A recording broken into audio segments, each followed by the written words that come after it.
Hey everybody, welcome to the Jim Masters Show live. How are you and you and you and you? It's terrific to have you here, and I hope you're having a good day. Welcome to our show. We're broadcasting live worldwide on YouTube. We've got a very special episode with a special guest. He's a terrific folk and blues musician and singer, Matt Steady, and he is live from Leicester, England, which is between Manchester and London, he said. It's good to have him with us. He is in his home studio live. He'll be joining us in just a second. I am your host, Jim Masters. It's great to have you with us. We do this show generally at 7 p.m. Eastern, 4 p.m. Pacific, live every single day. However, today we're doing it at a special time, 4 p.m. Eastern, 1 p.m. Pacific, 9 p.m. for our viewers watching live right now in England, Scotland, and Ireland. I believe it's 10 p.m. for our viewers in the Netherlands and Sweden. Also South Africa. We have viewers literally all over the world who have been watching this entertainment lifestyle talk show series that we have been doing and knocking out day after day for about 28, almost 29 weeks, with about 207, 208 live episodes. Extraordinary guests, great entertainment, lifestyle segments, feature segments, talking about music and television. Matter of fact, guests that come from film and TV, Broadway and Hollywood, as well as international artists we've been celebrating. Tomorrow at 3 p.m. right here on the YouTube channel, 3 p.m. exclusively, which will be noon Pacific, and 8 p.m. in the UK and Ireland, is going to be Phil Coulter. Yes, Irish music legend, the multi-platinum winning producer, music producer, songwriter, musician. He and I have been chatting all day. He's going to perform live. He's going to be at his piano. He's going to perform live. And some people have made some requests, and a couple of those requests he's going to be doing for you. So he's got some great music, lots of Irish crack, great inspiration, levity. He's really excited. Matter of fact, I believe he also touted and promoted on all the social media platforms, as well as his lounge show, Lockdown Lounge, that he's going to be our guest tomorrow. And I really appreciate that. And he and I have always been like 1 degree of separation because of the other artists and producers that we know, that we've sort of worked with and or I've interviewed on national television, on American television, and also on this show. So it's going to be really cool. I've always admired his work, and he's going to be telling us some really cool stories.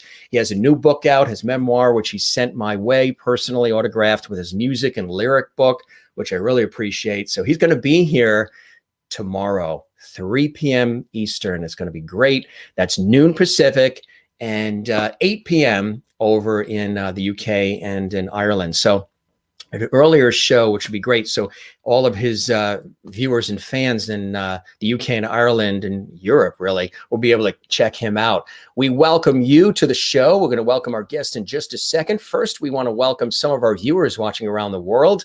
We have Christine Clifton here. Christine is here. Good to see you, Christine. Happy Saturday, Jim and Lovities. We welcome Celtic blues musician, singer, Matt Steady to the show. There will soon be terrific music and conversation here in Lovity Hall. That's right.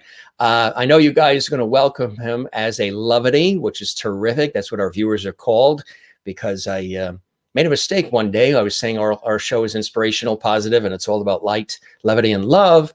And I said Lovity. And everybody fell in love with that word. And that is exactly the word we use for our viewers. And you guys call me Mr. Levity, and you welcome all of our, which, you know, with all the craziness we've been going on, that's been going on in our world, I think Levity is perfect. So good stuff, Christine, in North Carolina, USA, in Florida, USA. Mary Bishop is here. Hey, Jim and Lovities, you're 92-year-old client, and you are looking forward to a great show. 92, God bless her. A great show with awesome conversation filled with positivity. You got it, Mary Bishop. Willie is here from the Netherlands watching a little bit earlier for you than our regular time, right? We start at 7 p.m. usually, Willie, which is 1 a.m. where you are there in Holland, but you're always a trooper and you're always watching in Holland. So good to have you with us, Willie. Merlin in Innerkip, Ontario, Canada, joining us once again. Hi, Jim and all the Lovities. Good to see you, Merlin. Hope your day is going well. In South Africa, Juanita is here. Hello, Jim and all the Lovities. Hope you're having a great weekend. Thanks for those pictures, too. It looked like you had a really nice trip. I know you're sort of tuckered out from that long trip you had driving across half of South Africa. But it looked like it was a beautiful trip, my friend. Good to have you with us on the show. Sherry Schoenline is there. Hello, Jim and Lovities. So happy to be with all of you again in Lovity Hall. Yes, yes, yes. Really, really cool shows we have coming up. A lot of Christmas shows coming up too next month. We're working with some of our guests. They're going to be doing some Christmas music too. It's coming up. Emmett O'Hanlon is coming on in December. He was, of course, originally with Celtic Thunder. He just returned from Germany. He's back home in New York now for a while. Then he'll go back to Germany, singing in the opera. Flower Power is here, kitchen dancing. She loves our theme song to our show. So Jennifer, who's always zen in Allentown, Pennsylvania, USA, is dancing in her kitchen. Willie likes the early time. We might be doing that eventually in the new year. We do earlier shows on the weekends. So stay tuned. We might do that.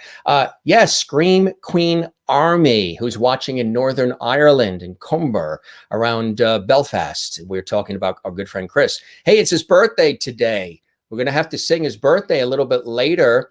And also Matt Steady, who's the guest today, his son has a birthday today as well. So that's really, really cool. November 14th, birthday is here. You had a 3-course meal delivered to the house from the local restaurant. Couldn't go there because of COVID restrictions. Well, that's terrific. You deserve a 3-course meal, my friend, there in Northern Ireland on your birthday. Good to have you with us. Happy birthday. Everybody's saying happy birthday. Are there more birthdays here? Yes, it's 2200 there in Netherlands. So that's really, really, oh, you're saying happy birthday to Chris. Yes, Chris is his name. Yes, you may remember he was on a couple of months ago. He hopped on as one of our regular viewers. Everybody's saying thank you. Good to welcome all of you guys to the show. And we'll say happy birthday to everybody. We'll say happy birthday to everybody and welcome Matt to Lovity Hall from Merlin in Canada. It's good to have everybody here live and everybody that will be watching us a little bit later in the archives. Again, hope you guys are doing well. We've got an awesome show in store for you today. Let me tell you a bit about our terrific guest here, Matt Steady. He is a prolific musician, songwriter, singer. I mean, he's a multi-instrumentalist too. He can play a variety of different instruments. He's got a fantastic home studio as well. I tell you, doesn't he look like he should be acting in a Scottish or Irish movie? He definitely has the look and the sound. Absolutely. He's really super talented. He's very, very popular. He's done some really incredible performances. He has lots of music out that he and his band have put together that you can access, and we'll tell you where you can access all of his terrific music. He's tried and true to his form as well. I mean, he's well studied and he's authentic. He's the real deal. I mean, he likes real sounds and real instruments, and he really gets in and stays super focused. I mean, look at all the different instruments around him. He's a super multi-instrumentalist, and he focuses on blues and folk and pop as well. And some of it does have a nice Celtic flavor to it for those of you that do love Celtic. But he's not really boxed into a particular genre, which is great. He's just somebody who is very, very talented that can pick up the instruments, as you can see, going from guitar to violin. Like it's nothing, and does it with a lot of great finesse and a lot of style. Flower Power, who's into music, says, hey, Matt, Jen is Zen. I'll show him some of these welcomes in just a second. You guys, I know you like to welcome our guests into Lovity Hall here. So why don't we welcome him live and direct from Leicester, England, our very talented friend, Matt Steady. Hey, Matt, welcome to the show. It's good to have you with us, my friend. How are you doing? How are you? I'm really well, thanks. Yeah. We're expecting to have a bloody good time, right? Is that the right way we should be saying it? Just don't let my mum hear it. You'll be all right. So, and I would be Masters there, right? Too, not Jim Masters, like here, Jim Masters. Well, it depends if you come from the north or the south. From the south, it'd be Masters, and from the north, it'd be Masters. They, Yorkshire. They hail from Yorkshire. Yeah, they'll be Masters then. Masters. Okay, fantastic. So you're in your home studio. I love all the equipment, and I'm really happy. You and I have been chatting for a number of weeks now, putting this all together behind the scenes, and I'm glad I was able to reach out to you. And you said, Jim, you just tell me where and when, and I'll hop on the show, and we'll show some clips and talk music and everything. So I really appreciate your hopping on, my friend. Oh, it was great fun. Thank you. Thanks for having me.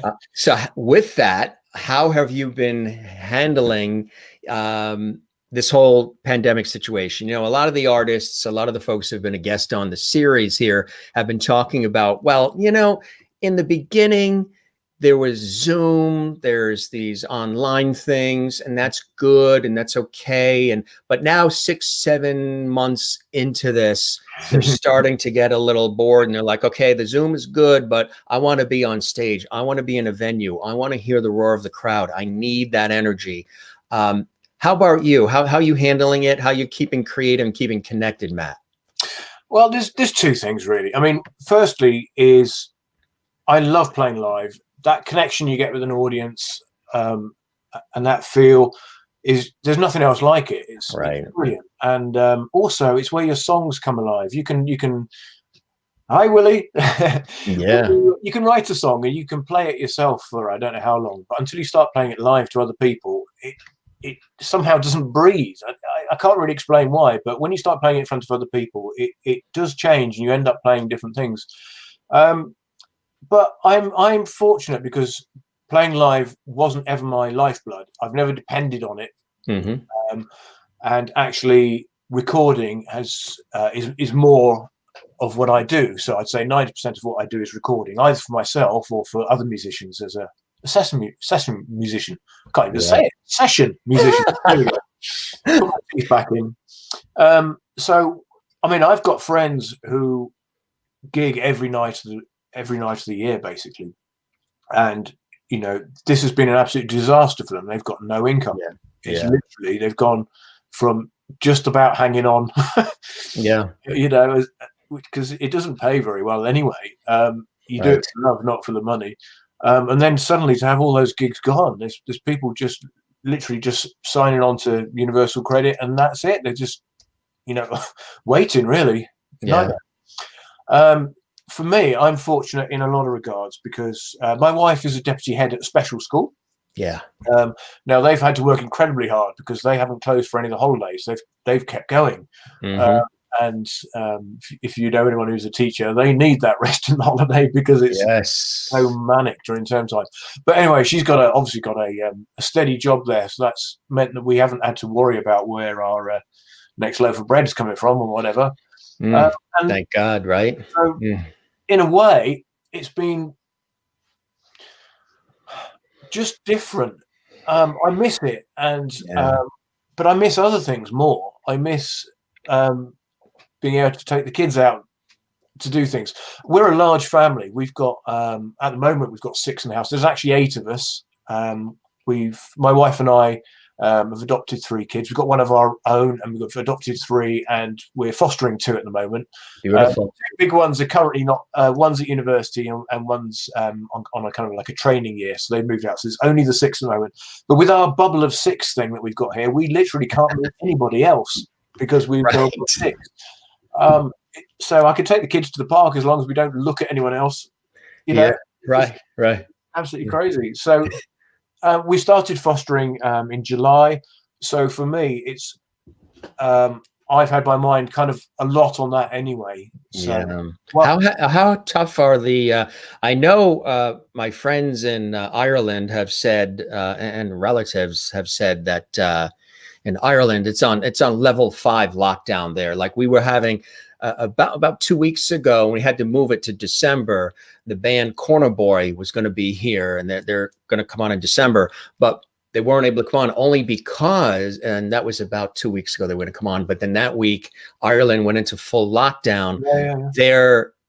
They can't leave their household or their property beyond 5 kilometers.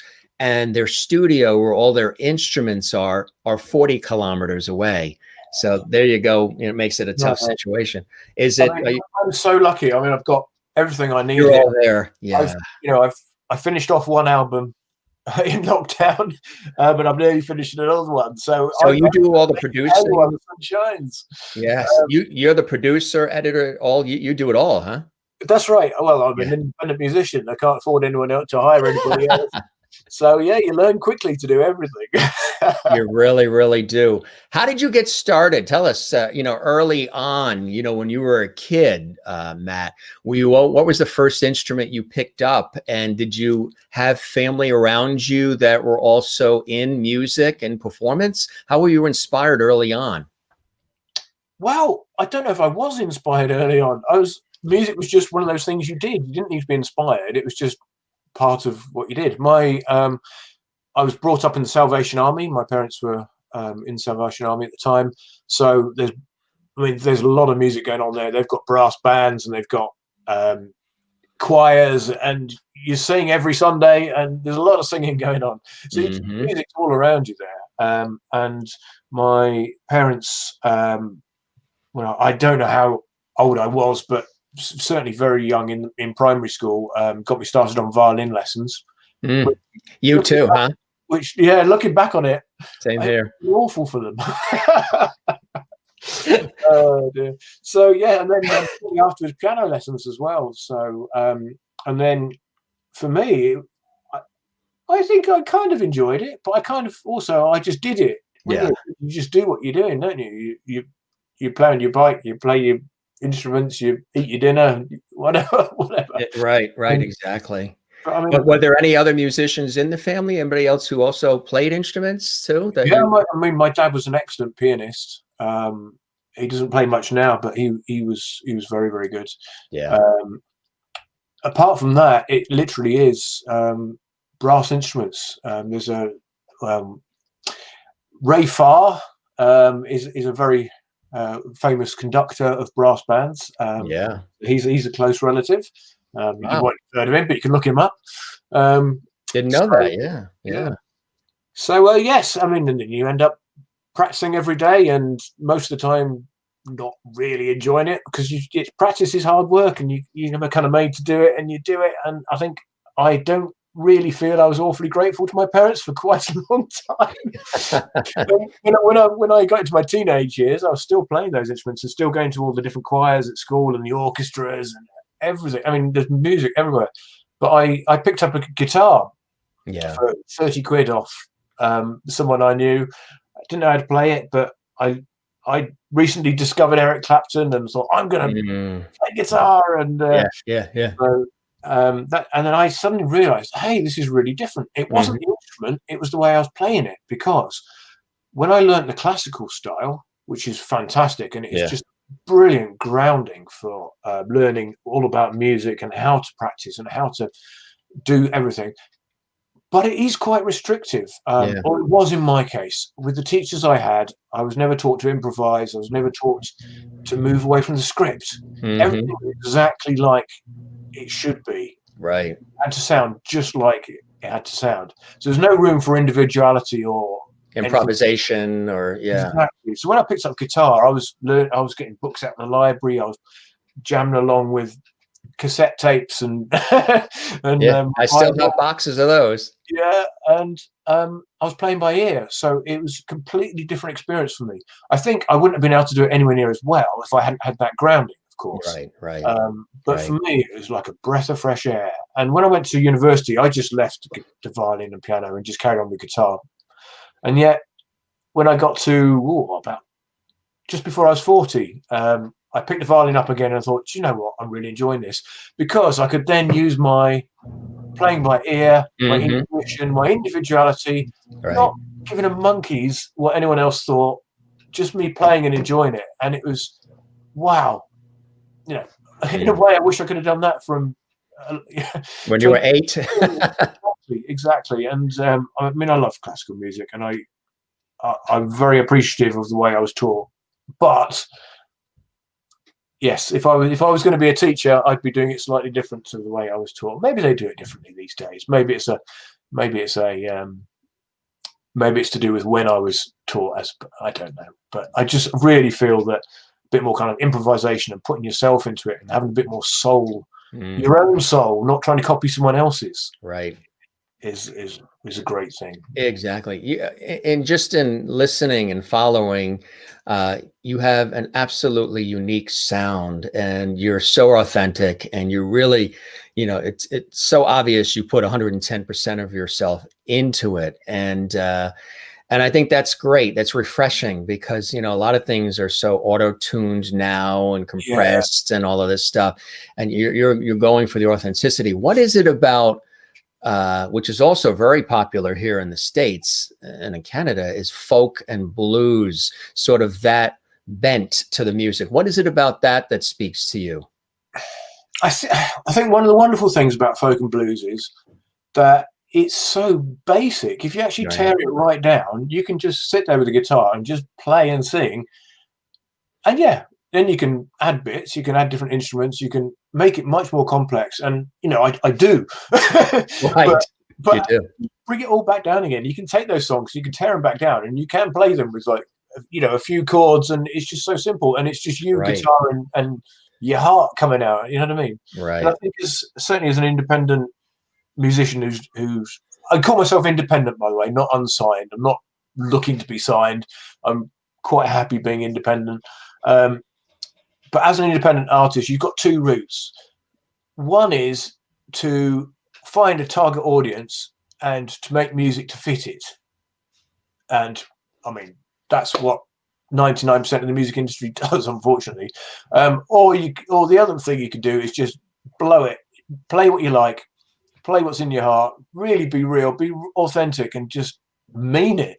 Right. And the people who like that, they're going to like what you do. Mm-hmm. And I think for me, if I tried to be someone else or anything like that, or try and pitch songs for a particular audience, I think I'd fall flat on my face. Who are some of the people that you've always admired? I know you mentioned Eric Clapton in more recent years, but as you were coming up the ranks, who are some of the folks that you really admired and still admired today, just as far as their sound and their style and the way they approach everything?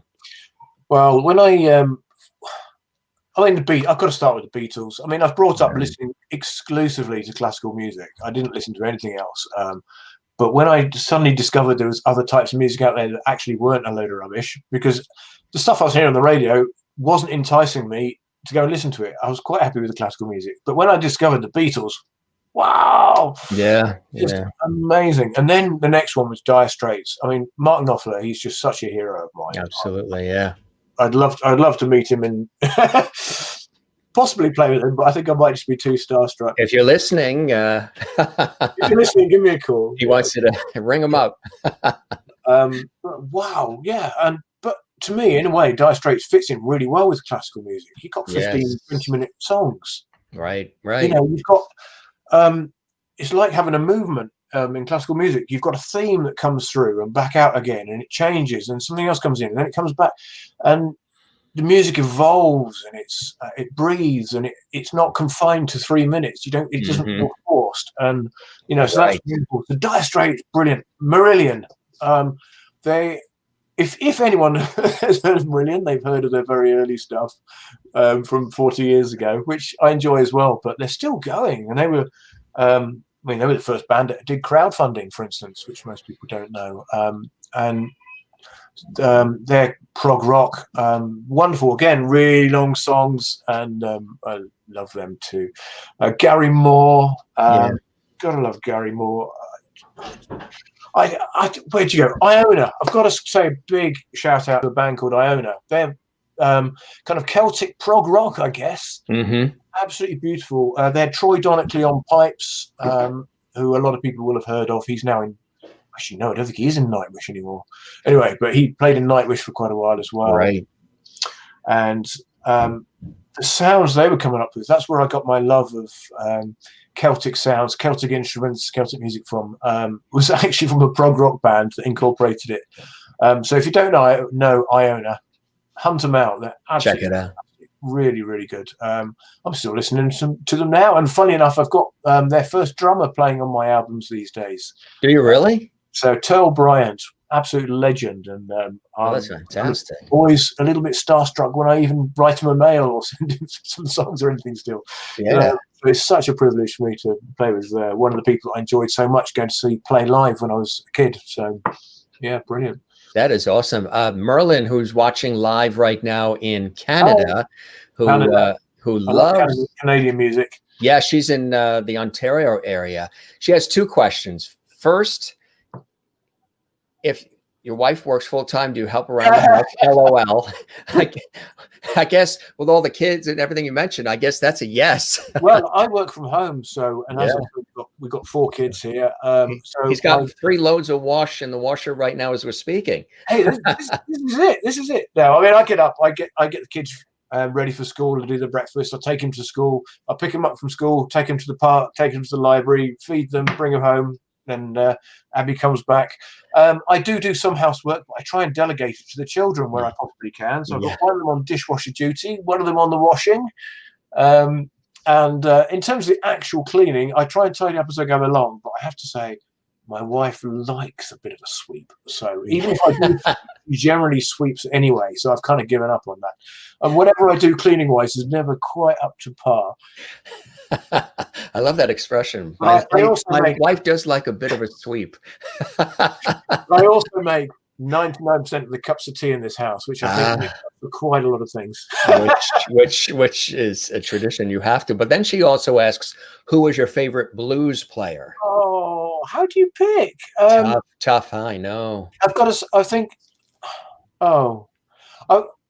Eric Clapton in a lot of ways is one of my very favorites. I mean, bless him. I hope he's not listening. I really, really like his earlier stuff. Because that's where I discovered him. And for me, it was so fresh and unusual. I mean, the stuff he played in Cream was just, whoa. I mean, I didn't know what it was. It was just absolutely crazy. And at the time, it was revolutionary. And I love what he does now. But it's almost like a caricature of himself. Somehow. The music he makes is absolutely amazing, but it's not shocking and it doesn't stun me anymore. Gary Moore, I think, for his live performances, I haven't met many people who could touch him. He didn't play guitar. He just opened his heart and the guitar played itself. I mean, he never thought about his fingers or anything, did he? He just right. It was just like part of his body. It was absolutely remarkable. He never played the same thing twice. If you listen to his stuff, I mean, that's why I can't get my head around with Gary Moore. It's just you listen to him live and he never plays what you think he's going to play, and it's new and fresh every single time. So I hope that answers your question. Yeah, absolutely. And everybody has more questions, feel free to throw it in. Screen Queen Army, who's Chris in Northern Ireland, asks. Hi, Chris. He's over towards the Belfast area, Comber. He says, Matt, when it comes to buying music, are you a physical media or streaming type of guy? Okay. It depends. Me too. Yeah, me too. Every time I go to a gig, I buy at least one CD. I like having it. I like having something physical. I like having a CD. I like cassettes. Although my cassette player is now playing a full tone below what it should do. And so I need another one. I do like vinyl. There's just something, the smell of it, and sound when you get out the wrapper, the big artwork, the artwork, and there's and the warmth and the texture and the sound of it versus the compression sometimes that CDs have. I still have my Onkyo receiver, the double cassette deck, the Onkyo turntable, speakers that are about this big. We've talked about this, a couple of other artists on the show. I still really, could be old school, but I really like more of a fuller surrounding sound coming at me. So I like to fill the house with the music versus having it forced into my ears with little iPod headphones or something. And sometimes I even like the music when it comes from behind me because it sort of flows over. So we still have the KLH speakers, and every once in a while, what's really cool about them, Matt, is, it goes from like 0 up to like 50 or something. But just putting it on like 5, it could blow the roof off the house. But with real deep, warm sound. My favorite place for listening isn't my music studio, although it's theoretically the best quality that I've got. I like sitting in the car and listening. I love it. Yeah. Just all The around acoustics. you. The Oh, acoustics. Yes. and spot on. Yeah. I mean, I record digitally. Everything's digital. It all goes into my computer. Yeah. I record it and I edit it digitally, and it's great quality. And I make it as darn perfect as I can, whilst trying to keep that kind of raw realness, if that makes any sense. But I want to do it as best as I can, and I end up with digital files at the end of it. But they'll go onto CD. I haven't quite managed to make the numbers work yet for doing vinyl, but it's on my bucket list. I will do it one day. And I did do cassettes this year, which was a load of fun. Yes, you did. I saw that. That's coming back a little bit. I know LPs are coming back because a whole new generation is discovering them. But I have literally, and I've mentioned this to people on the show, I have a climate-controlled storage bin that we pay monthly for that has hundreds of albums, CDs, because when working at radio stations too, reel-to-reel tapes, also cassettes that I've made. A lot of them I've made, a lot of them I purchased, CDs of every kind of music you can think of, stored in the climate, and sealed LPs too, where I would buy one, one that I play, and then the other one is sealed. And it's all there. And but the other thing I like about physical media is you can have a display of it. Well, not a display, but you've got them, and you can go around and think, oh, I haven't played that for a while. Right. Listen, digital. I mean, I love streaming. It is so convenient. And while I make about 5p a month from Spotify, I put everything up there as a courtesy to my users, because I know it's just so convenient for them. Yeah. Right. In the car, brilliant. Who wants to be faffing about? I mean, it's probably faffing about with CDs, and it's just tough in the car. So streaming is wonderful for that. Well, Chris says, Chris in Northern Ireland says, same here. Although I listen to Spotify for an album, if I like the album, I buy the physical copy. So I do that too. It's funny. I still have, isn't it? Yeah. My car is only about 2 years old, but it has the CD player in it, and I still use the CD player. But it's funny because I've been listening to the cassettes, and I don't know what it is about. Well, the cassettes also, the music, you can have 90 minutes of music that just plays on and on and on. A CD, you got like 12 songs, and then the CD's over or whatever. But the cassettes, there's something about, I know there's a little bit of hiss with the cassette. People are like, oh, there's a hiss with the cassette, or with an album, there's like a pop, or go to a live gig. There's a hiss at a live gig. There's a hiss at a live gig, and there's tables falling down and dishes crashing, and people coughing. The question anyway, but yes, there's a warmth. Analog still has, I know there's been the debate between digital and analog. There is still something to say about analog, even with television and film.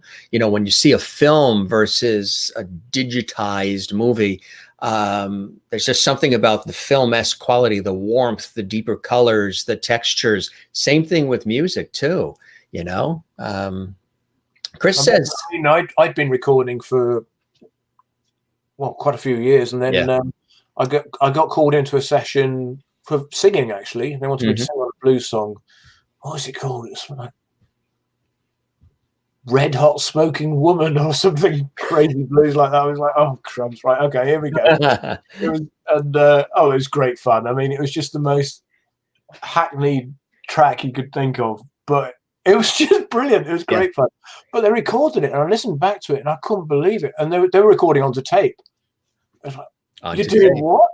But you could hear it. I knew there was something different because it was just so full and warm, and I was really impressed. But I mean, to be honest, these days for me, I've got to go digital. It's very affordable. It's more cost effective, right? Money, but you can spend tens of thousands of pounds trying to put together a studio with analog equipment in, and Christine in North Carolina says, I still love the physical CD in hand. Something about having it. And do you know what I really liked about cassettes when I got my cassettes? the sound they make. You get it out and it makes a sound. You put it in and you go clunk. I know. It's the physical, it's the tactile thing. We're losing a lot of the tactile sensations in our society with everything just being where all we have to do is just breathe and everything is taken care of for us. Chris in Northern Ireland says there's a band called Electric Wizard and they released a cassette EP, I think several years ago. That's kind of cool. And Merlin is upset because their CD player is jammed right now. Merlin asks what you think about Motown, soul, and the Motown sound of R&B and soul. Well, I mean, again, it's fantastic. It's not something I've listened to over and over and over again. But every time I hear it, I appreciate it. Good stuff. Because it's just got that raw, fantastic quality. Yeah. And these guys, there was no fiddling about in the studios there. They just put mics down and they belted it out and they recorded it. And it was just a wonderful, wonderful, unique sound. Right. I mean, I went through quite a kind of big kind of acid jazz phase at one point. Right. I've listened to everything. Smooth jazz too. There's a great guitarist, actually. He's from England. He leans more smooth jazz. And I've seen him in concert here in the States. I do just enjoy his prowess on the guitar. Is Peter White. Okay, I'll have to look him up. Yeah, really talented guy. He leans smooth jazz. He's from there, and he's really, really talented. Kathleen Walker in New York City says, "Hi, Kathleen. Welcome." I just want to show you some of the cool welcomes that come in for you, which happens with all of our terrific guests. Mary Bishop says, "God bless you, Matt. Fostering children and how beautiful that is." Christine, welcome to Lovity Hall, Matt. You're now a Lovity. See? Of all the awards, you could have got a Grammy. Instead, you started out with a Lovity. Sounds good to Matt in the Gem Master Show, the best man of the TV. Wow. Whew. Keep spreading that around in Holland, Willie. I would love that. I was over there twice last year. We were on TV shoots. Juanita, who's in South Africa, says, welcome to the show, Matt, and happy birthday. Happy birthday to your son, which is really beautiful. And Chris welcomed you as well. And Mary welcomed you. Sherry welcomes you as well. Oh, what a lovely bunch. Thank you very much. Oh, yeah. Lovely bunch we have here. It's a nice community we've created here, which is awesome. I want to share, we have a clip here, and I'd like to share some of the music so they can hear some of the sound. It'll be interesting to see what you've picked. Well, Amazing Grace that you did. Oh, really? Tell us about that clip that you sent along.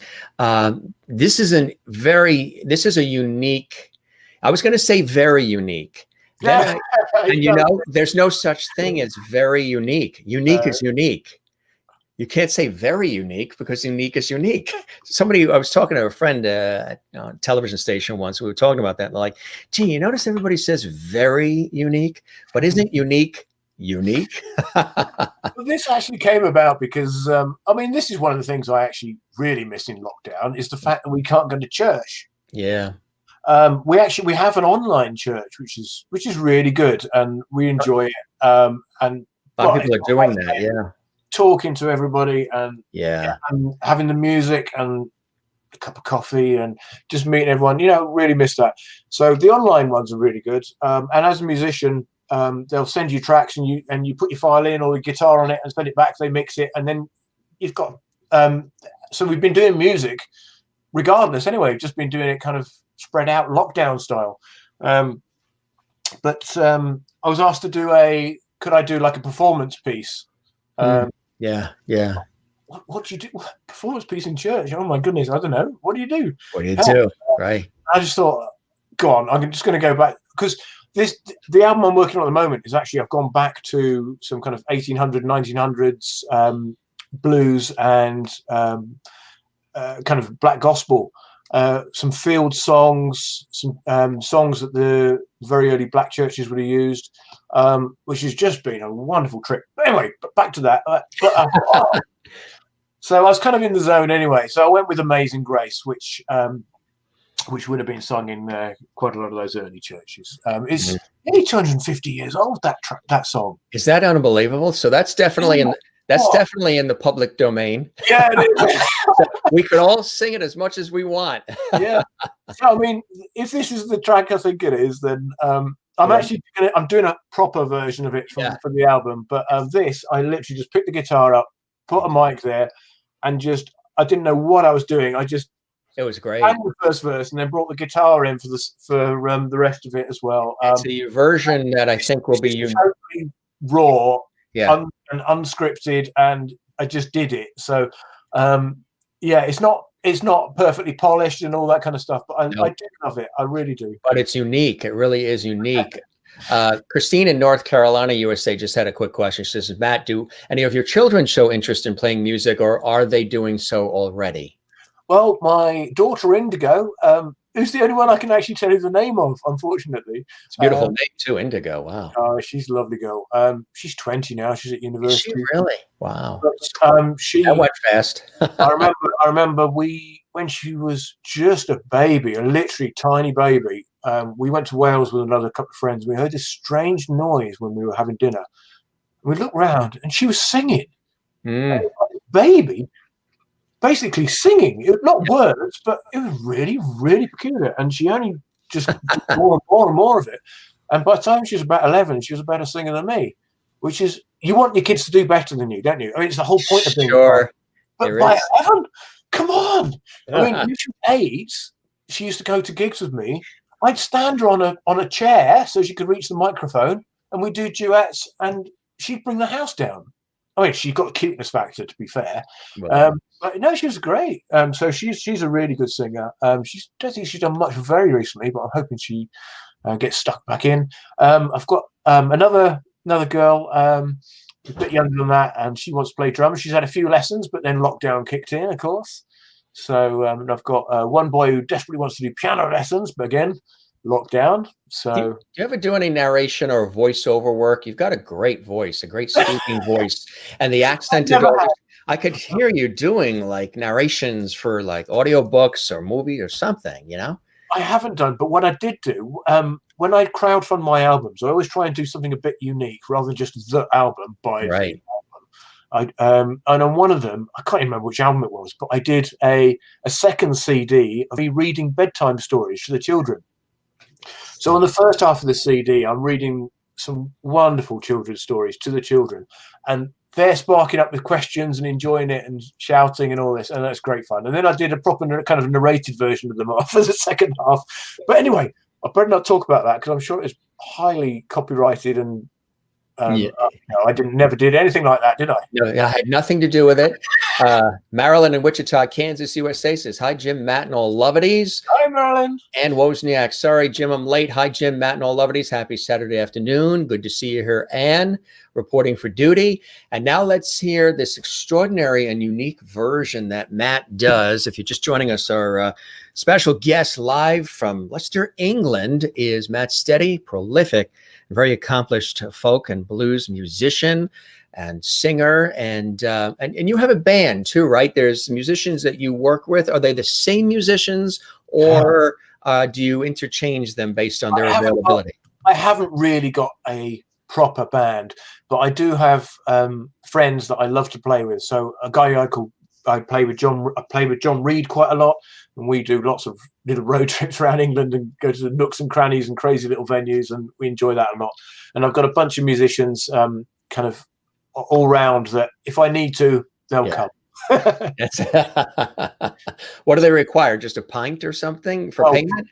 Yeah, pretty much, basically. I try and cover the cost, but I mean, to be honest, I don't know how people make any money with a full band. I mean, it's tough when there's just one of you taking, the money from a gig. But if you've got to split it 6 ways and have some techie guys as well, I don't know how people do it. Anyway, Chris in Northern Ireland said he tried tap dancing once, but he gave it up after a half an hour because it kept falling in the sink. Dreadful. And Willie over there in Holland says happy birthday to you. To your birthday boy. That's for the chocolate cake. Yes. So we got birthdays in England and Ireland happening right now. And let's hear Amazing Grace with Matt Steady. And that's your name, right? Matt Steady. It's a cool name. It's fantastic. People think I made that name up, Jim Masters, over here in the States. They're like, come on, that's too, you made that up for television, for radio. That's, your name's probably really Harvey Lupowitz or something, right? And I'm like, no, it's real. It's an English last name. It's my real name. It's a rare, not many of us around. Right. That's it. Everyone calls me Steedy. If they haven't told them how to pronounce it, they guess Steedy. Even though Steedy is a word. I don't know. I find that peculiar, but I think people don't want to say the actual word in case they've got it wrong or something. There we go. I'm meandering again. Go for it. Hey, that's what it's all about. That's a conversation, right? All right. Amazing Grace. And it's quite amazing. Enjoy, folks, and we'll be right back with our great guest, Matt Steady. Amazing grace, how sweet the sound that saved a wretch like me. I once was lost, but now I'm found.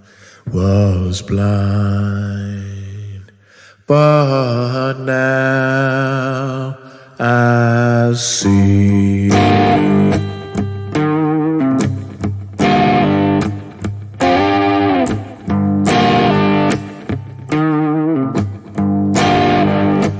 Twas grace that taught my heart to fear, and grace my fears relieved.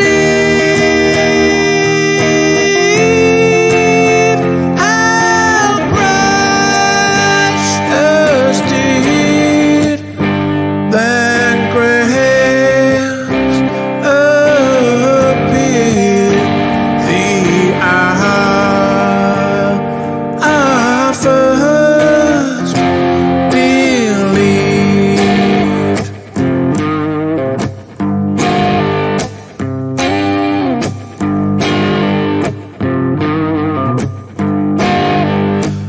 Through many days, just toils and snares, we have already come. 'Twas grace that brought us safe thus far, and grace will lead me home, and grace will lead me home.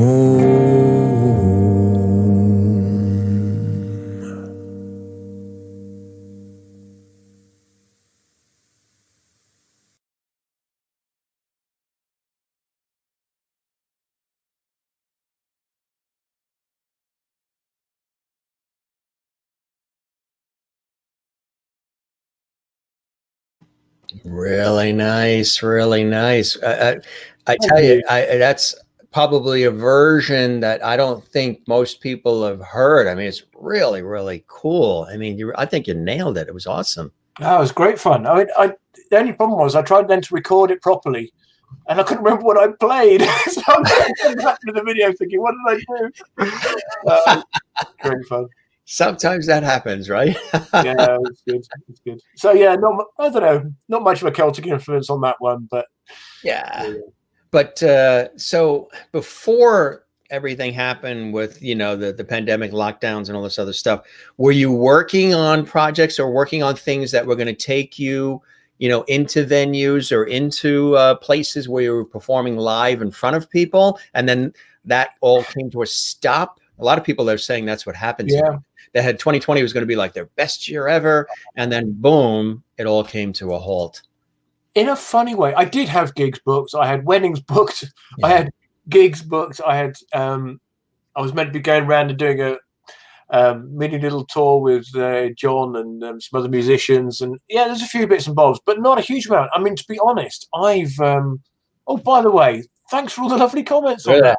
They like that better than the other versions of Amazing Grace. Juanita in South Africa, you gave her goosebumps in South Africa. Ireland loves it as well. Kathleen in New York City loves it, and Mary Bishop in Florida, USA loves it. Very unique version. She likes it as well. I told her it's a really different version that I think most people haven't heard. Is that on an album or no? It's on the one I'm doing now. It's on the one I'm doing now. But I mean, I think before January, I did Chasing Down Wolves album. I released that in, I think, November, and I had the CDs out for people before Christmas last year. And I love that album. It really felt like a culmination of me bringing all my different sounds together, and it kind of coalesced into something that I was really, really proud of. But I was absolutely exhausted. I banged out 7 albums in 4 or 5 years or something. Wow. And this is and also building this music business from scratch, doing all the social media, doing the marketing, doing writing my own website, for goodness sake, being my own accountant. Matt Steady Productions, it's just, and I've just been, and every minute you think, if I don't spend this working on this, this could be the minute I didn't spend. That means I didn't lost, right? I didn't manage to get to this level, or I didn't manage, and I just didn't want to look back and think, do you know what? I didn't try hard enough, and now I've got to go back into full-time work for someone else and give up on the music thing. I didn't want to be in that position. And I got to December and I was just exhausted. I got this album out and I was just absolutely shattered. So that's it. And so all I did then was I just started recording and playing stuff, improvising and recording it, just stuff I wanted to do. No deadlines, no aim in mind. Just do stuff that's going to be uplifting for me, that it's going to be peaceful, relaxing, meditative, and just kind of ground me again after so much time just bashing my head against the wall. And I had no thoughts of, will anyone like this, or anything really. And as I started doing it, I suddenly realized it was kind of coalescing into a concept album essentially, and it ended up being an instrumental album without any vocals on it, which is odd. Do you like instrumental? Do you lean instrumental? I like it all. I don't get upset if I hear a song and there's no vocals on it.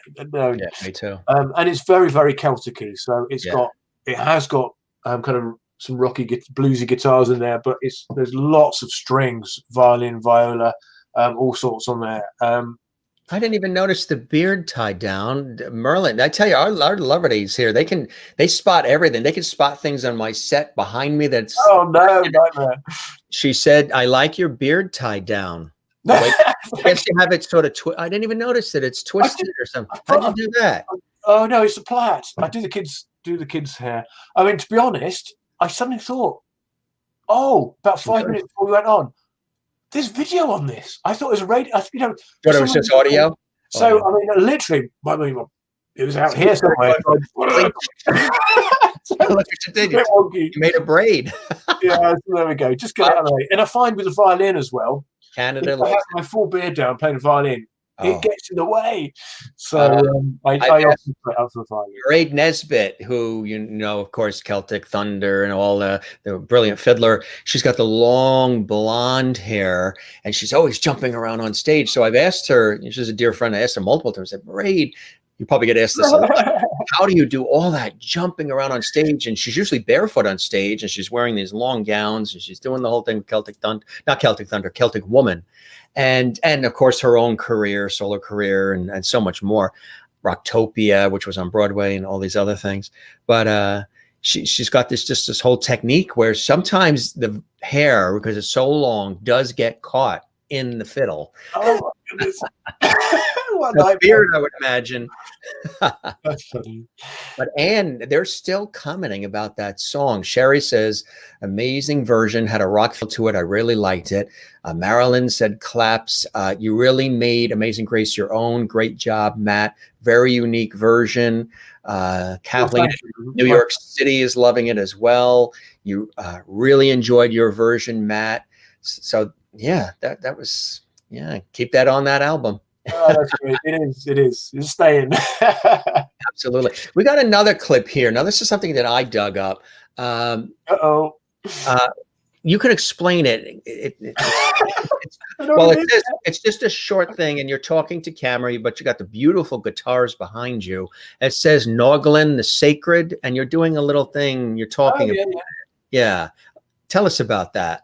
That's cool. Well, this is the Noglin, the Sacred Nine, is the name of that album that I wrote. I wrote it for myself, not for anybody else. It's the Celtic instrumentals, and I just needed to chill and relax and take it down a notch. And I did. I wrote an album just to do that, and people have been finding it really good to just put on while they're revising or working or reading or meditating or praying or whatever. If you listen to it, there's lots of interesting things happening, but you can have it on in the background, and it brings an atmosphere, so you can, and it kind of helps whatever else you're doing as well.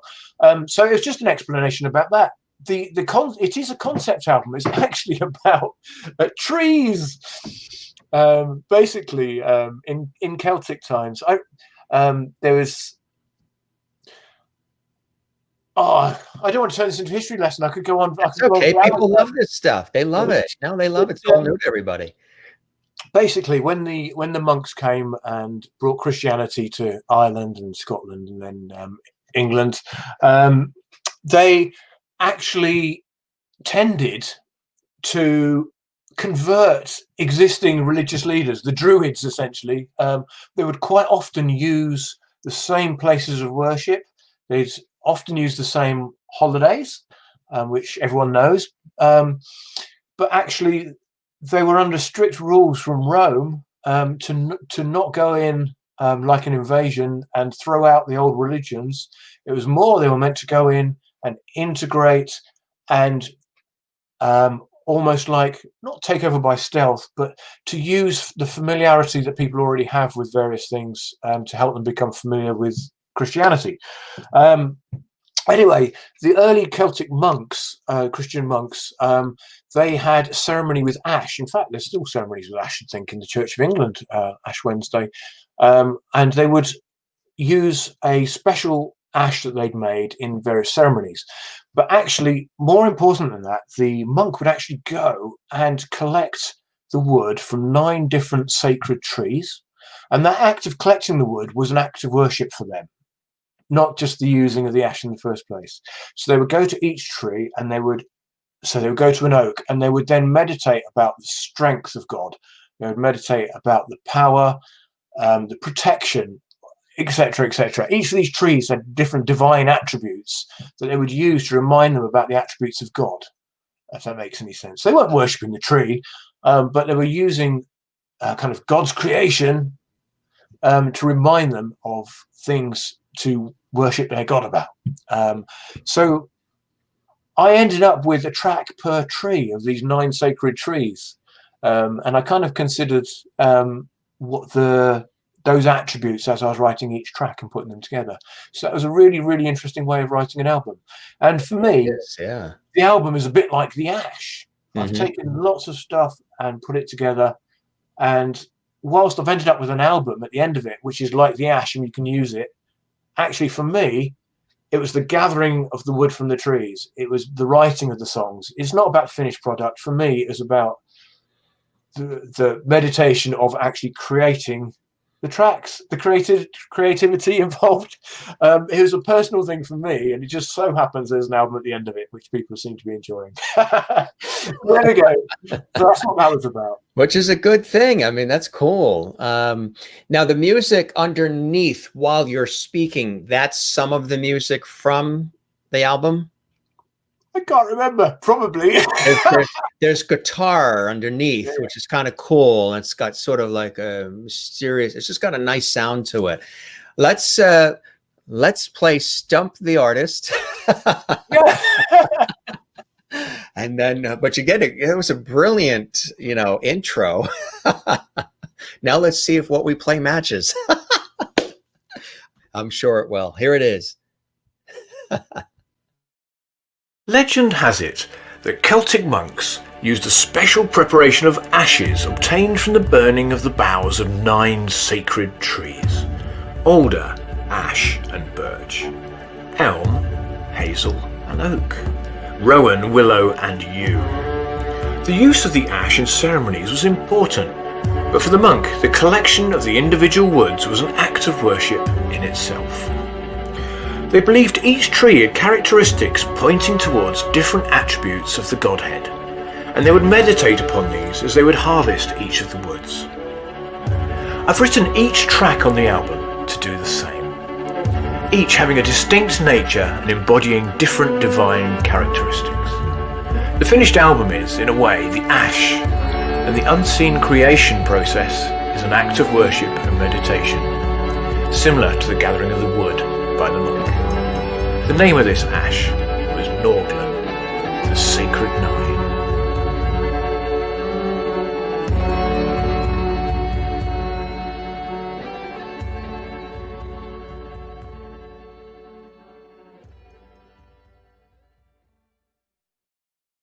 Really cool. So that music That guy underneath. explained it way better than I did.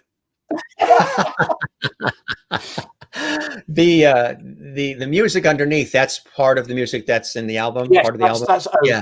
Yes, That's a really, really nice sound. If anyone wants to hear it, by the way, if you go to my website, mattsteady.com, you can listen to all of my albums all the way through. I don't believe in trying to get people to buy my albums without actually knowing what they sound like. So you can go on there and you can listen to the lot, or you go to Spotify. They're all on there as well. They're all on there as well. Beautiful collection of guitars behind you. I mean, you can those, but also the ones in the video that were right behind you. You can play just about every kind of guitar. I mean, even the bouzouki. That's a Cittern. Yeah.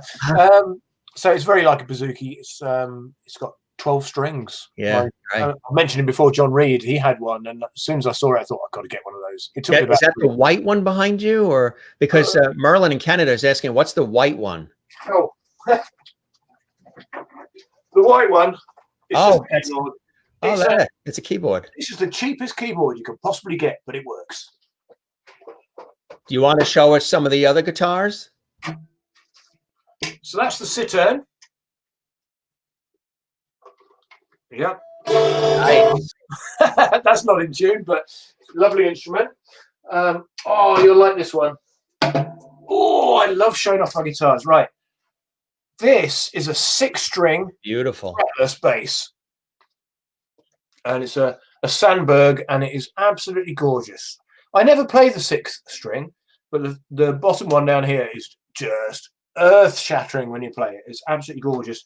So I think it's because I'm a violinist, but it looks like it's got frets, but they're painted on basically. There's no frets.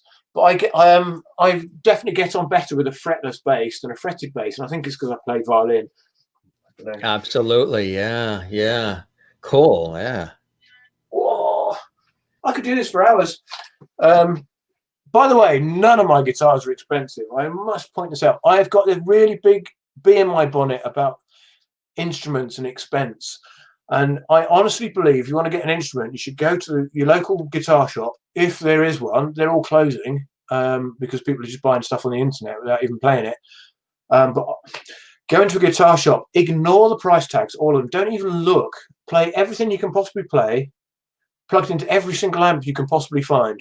Spend hours in there, and you'll luck out on a combo that just, as soon as you pick it up, you think, This is the one. Well, it's like that with yeah. that with music shops and record stores. I used to spend hours at Tower Records in New York and other locations, just thumbing through and putting the headphones on and listening and sampling the music.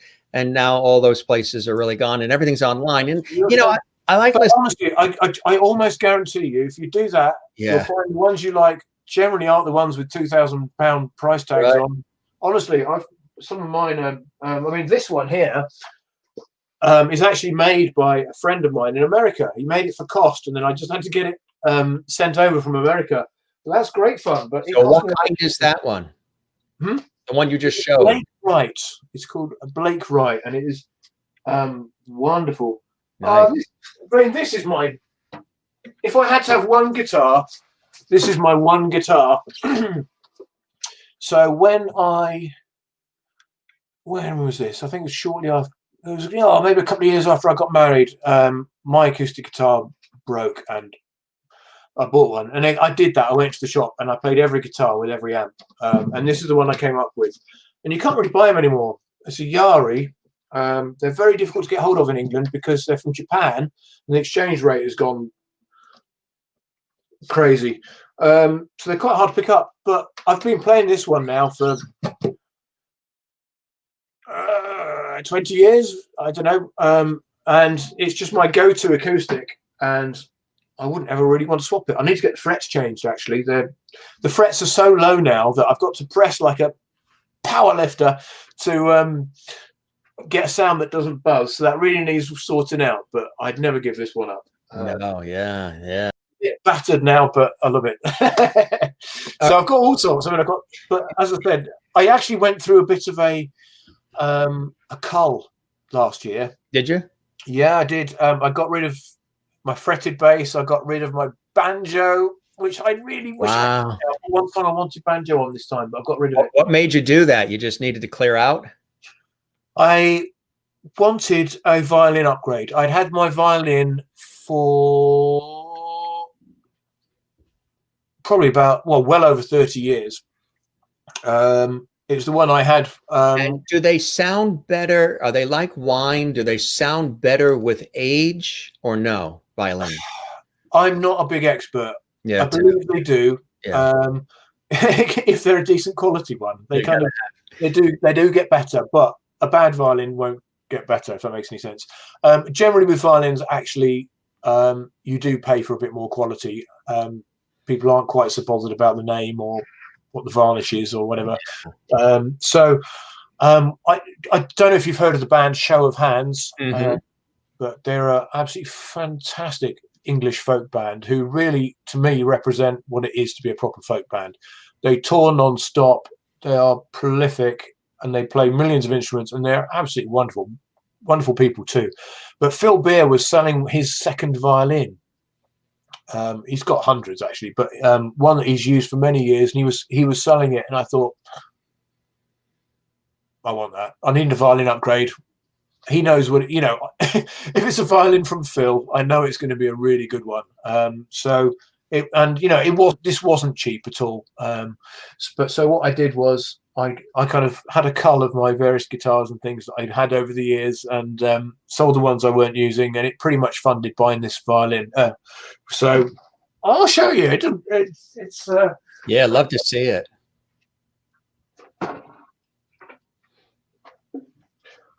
Wait, to be honest, you're going to look at it and think, well, yeah, it's a violin. So there we go. But it's lovely. It's lovely. And the fact that you play it as a fiddle too, or just, can you do that? You do that as well? Play it as, yeah. Yeah, I play violin. So do you play it also as a fiddle, with a fiddle sound versus just the traditional violin sound? Bit of both. I kind of mix up. I just play what I'm going to play, to be honest, and quite a lot of it sounds Celtic-y, and sometimes it sounds like strings. And I love to mix the sound of different strings. I've got this, I've got a viola, and I've got my old violin. I haven't got rid of it for sentimental reasons. I could never get rid of that because I've had it for so long. Right. But I put on some fantastic new strings that I've never heard of before that play it an octave down. Wow. How's about that? Oh, do you want a demo? Right. Yes. Have you got time? We have time. These people love demos. This international audience of lovities.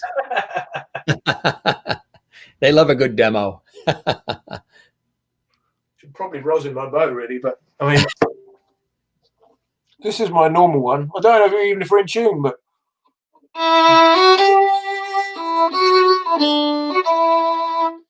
So, I mean, it's really nice.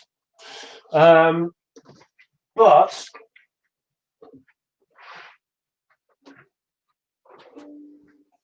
so this is my really old one. Well, not really. I don't. This is actually younger than the other one. But when I mean really old, it's the one I've been playing for I don't know how long. But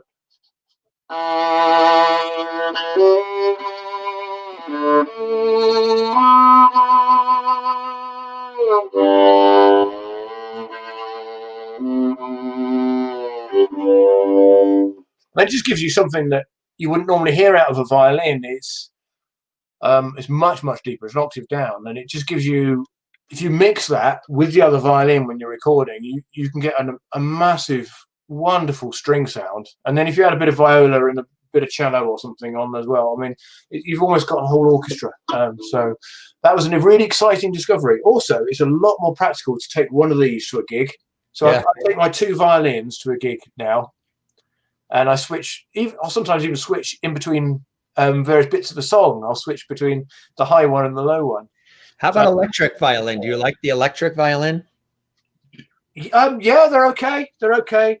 Or do you prefer the traditional? I've got a pickup on this one. Oh, you do? And it's a very good pickup.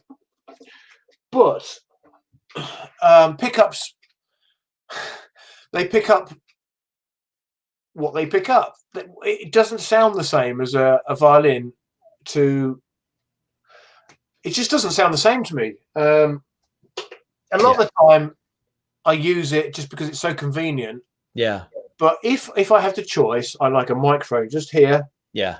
And I literally put it this far from the strings. I just play it. Yeah. But you go to some venues and they're not having it, or they're getting feedback, or they're picking up drums on it. If there's drums in the mix, then frankly it doesn't matter what the violin sounds like, because you're not going to hear the nuances anyway. You know what I mean? So exactly. If it's like a punk folk thing, then I'll definitely go through the pickup, because you're just soaring away and jumping about anyway. It's but if you want something with real tone, there's nothing like just actually listening to the real thing. And here's an interesting thing: it sounds different here to someone sat 5 meters away. Does it really? Yeah, it's a different tone. And quite often when you hear yourself back, you think, that's not what it sounded like. Mm-hmm. It's a bit like when you hear your voice for the first time when you've recorded it. Isn't that just the worst thing ever?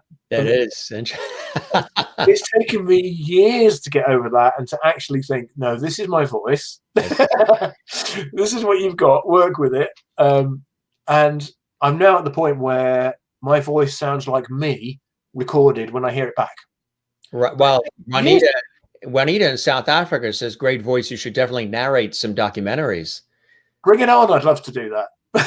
She did that right after we did that clip where you were talking. Yeah, you do have a great, speaking voice as well, which I think is really, really cool.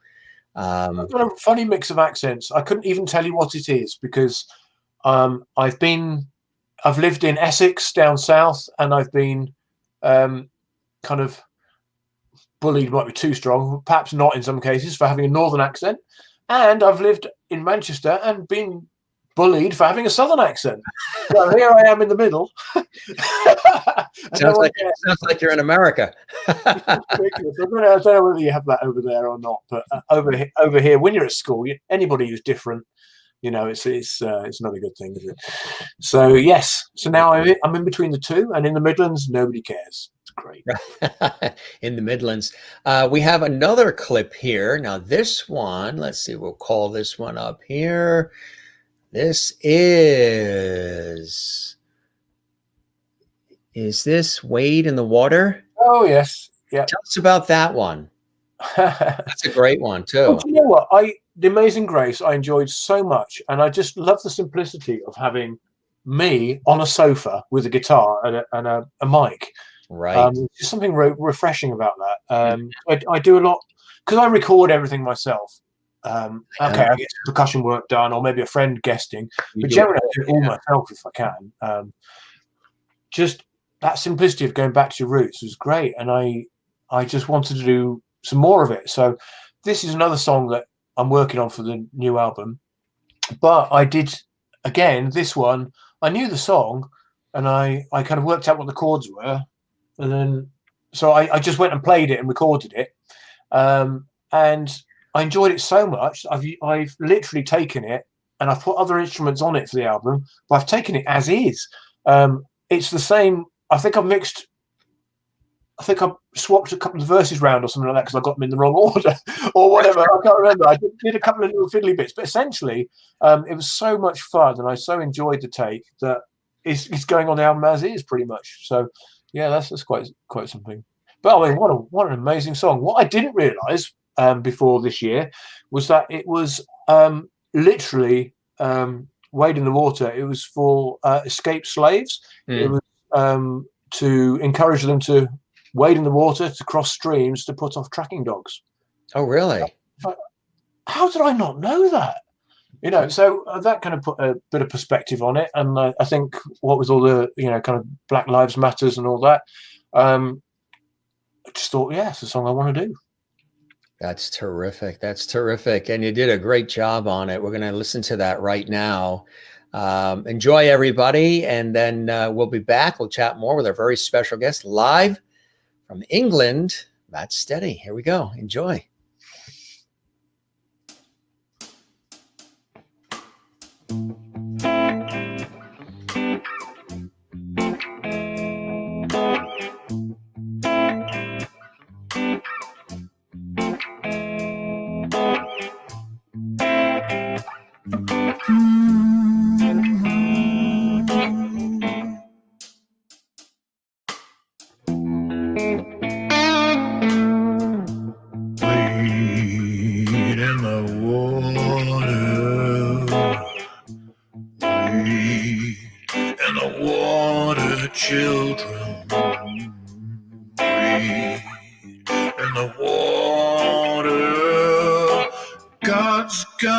Trouble water.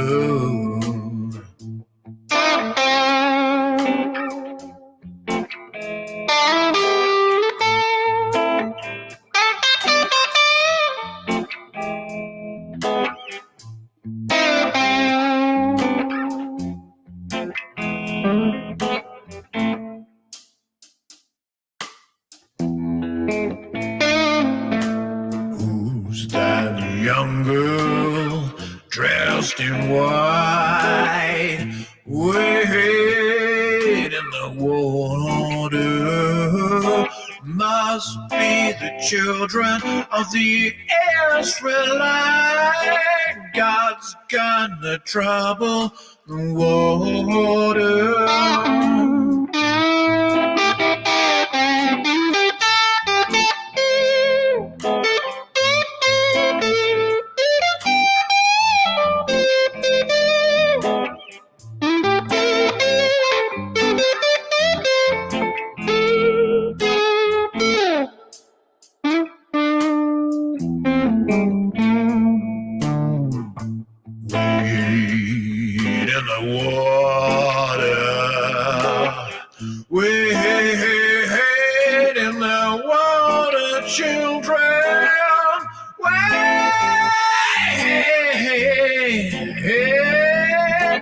God's gonna trouble the water.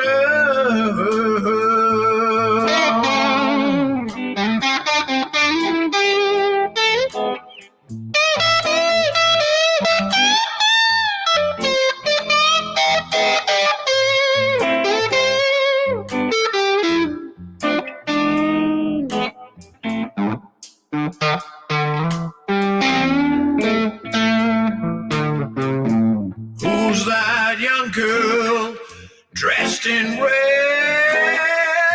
Wade in the be the children that Moses led. God's gonna trouble the water.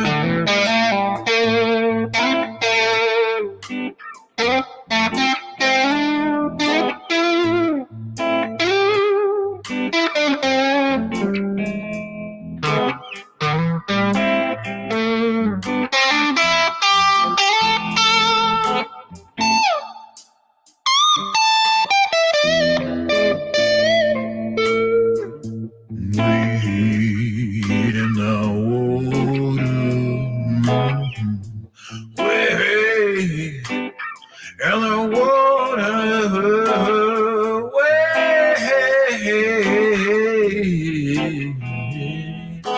God's gonna trouble the water. Wade.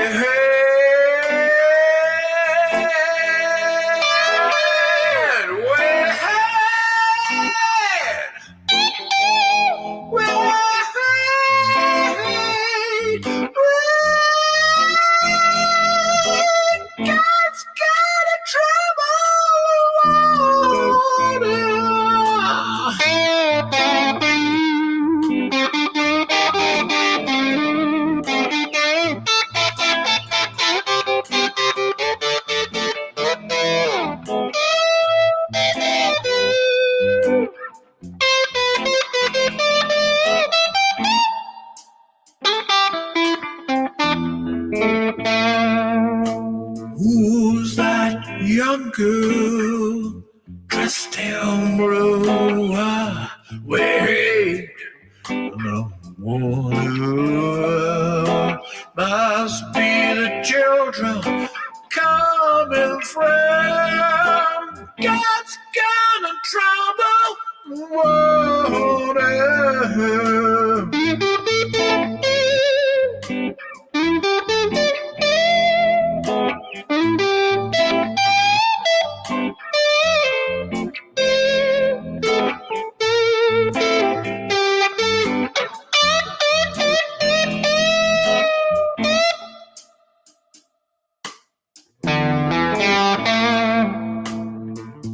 Wade in the water. Wade in the water. Children, wade in the water. God's gonna trouble the water.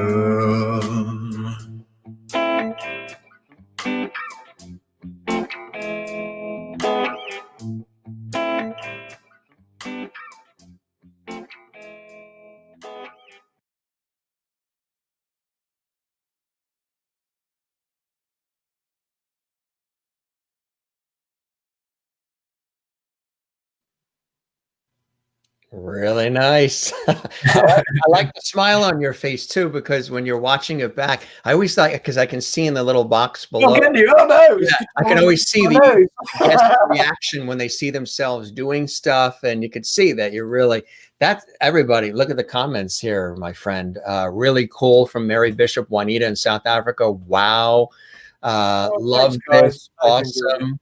Sherry, really love this this version, Matt. Really cool stuff here. And again, you really definitely have that bluesy, raw, authentic sound, which I think is awesome. Your voice is perfectly suited for it too, and your style. There's a uniqueness to the sound too. It doesn't sound necessarily like every other person's version of blues or folk. There's something about your style that I think really stands out. Well, thank you. I think You want me to go on a mountain and tell everybody, right? Everybody. It really does. It's kind of my big thing, and it's also my problem. I'll try and explain that. No. I probably understand. My album, they're all really different. They're all really different. I mean, okay, this one is like old-fashioned gospel and blues. The one before was Celtic instrumentals. The one before that was kind of really raw folk, but very English, really. Yeah. And then I mean, if you just go, they've got a different sound and a different flavour. And it's, as a market, as my own marketer, it's a nightmare because It's like, who is that? And what target you gonna audience and stuff. But it's like I said, I don't go for a target audience. I just play what I want to play. do? And I've listened to so much music over the years, and I just love so much of it. And as a session musician, you've got to be able to put your hand to anything because, frankly, you've got to get the jobs in. And if you only play strict blues, that would cut down my my work tenfold. So I can play whatever I need to play, and I love lots of it. And I never want to make an album that's the same as another one that I've made. And perhaps, if I had someone who did my marketing for me, they'd probably be crying at this point, trying to get me to have some kind of consistency and, so they could actually market it. But there you go. You do what you got to do. That's me. That's it, right. At the end of the day, So, is it a lot? What comes out? So I was going to say, is it a lot about whatever the mood is at that time for you? So the music is reflecting how you're feeling and what you're experiencing life and at that moment. So that's what sort of inspires you, influences you? I think so. I really try not to be political if I can possibly help it. Although, frankly, it's very hard not to be, isn't it? But I mean, I over here in the States. I really try not to be political. I've got a Facebook group, and on there I don't post politics. I don't post. I mean, I want anybody to be able to come there and feel comfy. I don't care if they're left, if they're right, I'm like if they're straight, if they're gay, if they're Christian, if they're Hindu, if they're Muslim. I don't care. We should be kind of just getting on and just. I think music is one of those wonderful things that can bring people together, and that's what I want to do with it. But with the Black Lives Matters thing, it wasn't a conscious decision. I just suddenly found myself drawn to and playing some wonderful, wonderful old black music and music that they would have played, and listening to some of the field songs in particular. Oh, yeah. Goosebumps! I mean, gosh, I'm just. And some of the voices they had were just absolutely incredible. Oh, my goodness. And half of me, I started recording these things, and half of me was thinking, you're a fraud. What are you doing playing this music? You're not playing it right. You're not playing it like they would have done it. And you suddenly start second-guessing yourself and thinking, oh, my goodness, are people good? And then I just thought, blow it. I just want to celebrate this music in whatever way I can. And it's not meant to be a political statement, but there's so much black music I love. Yeah. Let's celebrate it and do what I can. look what people are saying too, is one of the reasons why, when I was listening to your music, I thought it'd be awesome to have you on the show, because you're a cool cat. You're a regular guy. You're authentic. You're into the music. And that's what I think is sometimes missing. A lot of people, and I've had this conversation with people before, as far as doing things where they're in the public eye, you're doing it for the right reason. You're doing it for the love of the craft, the love of the art, the love of the instrument, the love of the sound, the response of the listener or the audience. Some people go into these areas, my area of television, radio, yours as well, music, for just the fame. They want to be famous. We live in a time, in a society where I just want to be famous. I just want to be known. You're into it for the art of what you do, the art and science of the craft, which is truly the most raw, basic, authentic, organic way that you can be in music and in it. And it's really touching people here, because look, Christine here says, really cool, Matt. It's like a rock band, blues mix and more, so unique, hard to categorize your style. You seem to have many styles, which is absolutely true. And Merlin in Canada agrees with Christine on that. And Sherry says, I love both blues and folk, but your unique sound is amazing. The vibe is just so cool. And that's what I say. Exactly. Well, I mean, in terms of fame, I'm not even famous in my own house. Being a small independent musician, there is no fame. I go to gigs, and sometimes you go and you end up in a pub and you're playing to yourself. I still enjoy it. All right. But what I do then is, what you could do is bring a mirror. Yeah. I look at the guy behind the bar, and I get a report, and I say to myself, right, I'm going to have this guy listening to every single word for the next hour. I'm going to make him want me to play more by the end of it. Look, Merlin says, "Do it your way." And you know what? And sometimes you go to a gig, and there's loads of people there, but you know, as an independent musician, more often than not, you go and there's very few, or you know, you get paid with a pint of beer or something like that. You know what I mean? I spent 20 years in IT as a developer and a manager. Oh, you did? I didn't realize that. Yeah, I did. And I gave it up to become a musician. And I didn't give it up for the money, I promise you.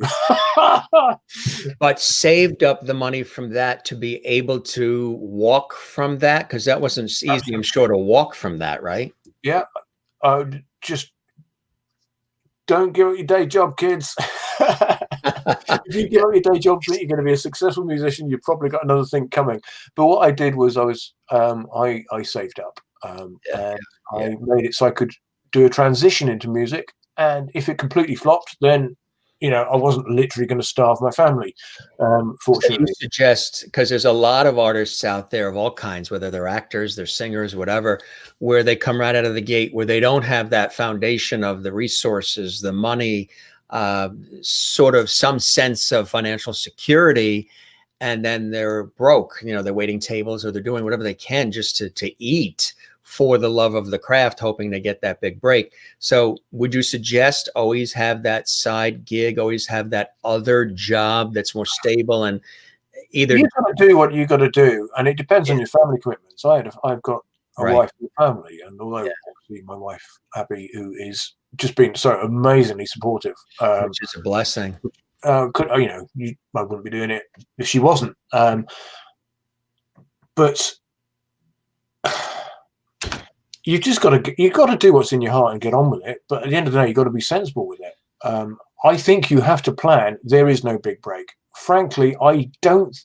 Everyone thinks they want to be signed by a record company. Everybody I know who's been signed by a record company, they wish they hadn't. Yeah, you still don't make any money. They take you for a ride. They tie you up legally. You end up not even being able to own your own music. Anyway, I'm not going to go further. The industry has changed. You have to build your own business. Right. Be an independent musician. Plan it. How are you going to build your listener base? How are you going to do this? What are you going to do to make some money? Yeah. If you're not already, there's lots of different ways to do it. If you're gigging and you can do 6 gigs a week and you love it, and they're all paying £200 a night, then you know you can work with that, can't you? You've got that. That enables you then in the day to do your recording or whatever it is you're going to do. Okay, so that's one way of doing it, is by getting lots of good quality gigs. Now, personally, I can't get that many gigs that pay decently enough, so that wasn't going to work for me. The other way of doing it is you can be a covers artist. I mean, the trouble is, if you're kind of at the kind of level I am, with the kind of number of people who know me, the main way I can get money with gigs is by doing covers and weddings. And whilst I'm quite happy to do weddings, especially for people that I know, I'm there. I'll always help somebody out with that. But I don't want to do. I probably could do 6 nights a week doing covers somewhere around the country, and it would bring in a lot more money. But I don't want to do it. It's not where my heart is. I might as well be back in my IT job. What about songwriting? Being the songwriter is where a lot of the residual comes from, right? Or the composer, or both. Well, I mean, I don't know anyone who really sings my songs, so except for me, so I don't make anything as a writer. Not yet. Not yet. Although everyone's very welcome to, obviously. But even writing songs and composing material that's yours, that you're performing. Absolutely. And for me, I've got several forms of income from music. One is session work, so play violin or guitar or vocals or whatever that people want me to play on their stuff. So that brings in stuff, and that's a lot of fun because you get exposed to loads of different musicians, make loads of great contacts and friends, and that's fabulous. Then I do get the occasional gig, but I don't at the moment. There's nothing. Then I have a Patreon channel where some of my more lovely and rabid listeners and supporters support me on there. So I post up all my behind the scenes stuff. So when I'm writing an album, I'll post up my lyrics. I'll post up me playing an acoustic version that's half written. What do you think about this? I'll do a video behind the scenes exclusive. Yeah. And I post a lot. I post probably at least 3 or 4 times a week. I haven't been in the last couple of months, to be fair, because it's been absolutely mental here. But I post up a lot. It's almost like my version of a diary, and a lot of people find that really interesting. Yeah. And you get to hear all the tracks way before they're actually on an album, which is pretty cool. So I make some money with that, which is great. It's a real win-win because it supports me, which means I can make the music, and these guys get something that is really hard to get really. You kind of get into a musician's headspace. How do they actually do this kind of stuff? Exactly. Because quite often you just see a perfect performance from a perfect person on the stage, and it's perfect and it sounds like a CD, and you just think, wow, they're a genius. No, they're not. Generally, it's all just a manufactured image. There probably are a few who are just get up there and they're just amazing, but generally there's a lot of hard work and stuff behind it. There's a lot of bum notes. There's a lot of bad stuff. There's songs you're never going to play anyone. Sometimes you feel like you're crawling through treacle, and a lot of it is not good. But that's how you get better. When you paint a picture, it doesn't look great right at the start. As you start building it up, by the end of it, it looks great. Right. But I think it's really heartening, especially for other musicians, to see that a really fantastic album comes out of almost nothing and comes out of really just lots of hard work, really. And I think it shows that anybody can do it. I think if you've got enough grit and drive and determination and you want to do it, I think music isn't a magic thing that people think it is sometimes. It just takes a lot of hours. And before I started writing my music and starting recording it, I'd been playing music for over 30 years with different instruments and playing a lot of hours. I mean, if you want to do it, you got to put the hours in. But I think anybody can do it. I don't think it's magic. I really don't. What do you see as the future of all of this that you've done so far, Matt? Where would you like to take it? Do you have like a dream? I mean, are there people you'd like to duet with, play with? Are there places, venues you'd love to perform? Is there any of that on your bucket list for Matt Steady? There is. I'd say that half of what I do is exactly what I wanted to do. A few years back, I kind of did this exercise of what would be your perfect day. What do you want to do? And just a part of working out where you want to go, and do I actually want to be a musician? Do I want to leave my job? And it doesn't look very different to this, apart from the fact it had a nice intimate gig in the evening, which isn't happening. But I love what I do. For me, the composition, the writing of songs and putting it all together and recording it, I absolutely love it. It really feeds my soul. I love it. And I love gigging as well. But the main thing for me is just recording. I love it. What about a movie soundtrack or something like that? Well, if you listen to Norglen, I think I've had, I don't know how many people write to me and say this should be on some kind of Outlander or Vikings or right. And it's got that sound. I think it's hard to break into, but yes, I would definitely love to do that. But really, you just got to do what your heart says. And at the end of the day, if you put everything you've got into it, and you've got to use your brain, and you've got to make sure you're literally not going to starve. But at the end of the day, your life is for living. You've got to do what makes you happy and makes you thrive and makes you a happy father and a happy husband, not someone who comes home and is miserable. You know what I mean? It's not just for you. You're feeding everyone else's souls as well. And you get people emailing you every now and again just saying, do you know what? This song really touched me. This was happening in my life. I listened to that and it just seemed to fit, and you made a difference. And knowing you've made a difference to someone is massive. And for me, because we do the fostering and the adoption and Although I'm a full-time dad, basically, and I try and fit it in between the school runs. So you definitely, your priorities are in order in the right way. Yeah, that works for you. Yeah. And I love it. I love it all. I seem to be in a position where, although I'm not a millionaire or anything like that, and I'm not doing as many, I would love to do more gigs. I'll go into that in a second. But essentially, I've kind of got it all. Does that make sense? I've got a fantastic family. I love that. I love doing what I do. I've got great friends. The gigs I do, some of them are intimate and wonderful, and you have that connection with the audience, and they're just magic. And if I could do that and more often and with more people, so I've got a bigger connection with more people, I would love to do that more. I found that very hard to grow. Again, as I said, certainly in the Midlands, it's probably the same everywhere else, but it's dead easy to get a gig playing covers, but I just don't want to do it. And it's very hard to get paying gigs with original material. Very difficult. It's not so bad if you're a band, but you get paid almost the same as if you're a solo artist. Then you've got to split it 6 ways. I mean, it's just not, as someone who kind of relies on it for their income, it's not something I can do, is put a band together, because I just can't afford it. I'd either be taking the mick and having 4 or 5 other people who aren't getting paid, which I couldn't bring myself to do, or literally it'd be an evening where I'm, only making your petrol back, and that is tough. So, yeah, it's not the way I've gone so far. I do the gigs that I want to do. I do the gigs that I know I'm going to have that lovely connection with people and they're going to be special. So I try and save myself for those rather than doing lots and lots and lots of little ones, if that makes any sense. Well, you've certainly had some great locations and opportunities. Tell us about what was happening here, Matt.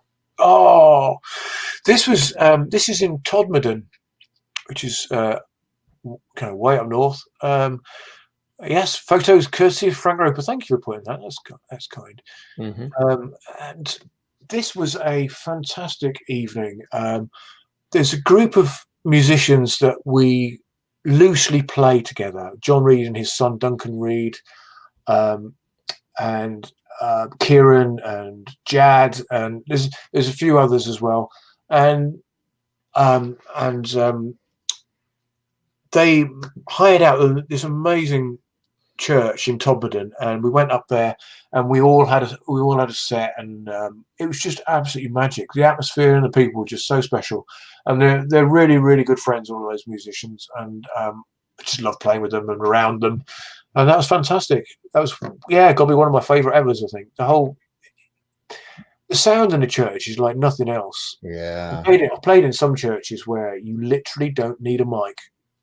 You just stand there and you play with guitar and your vocals, and the sound is just incredible.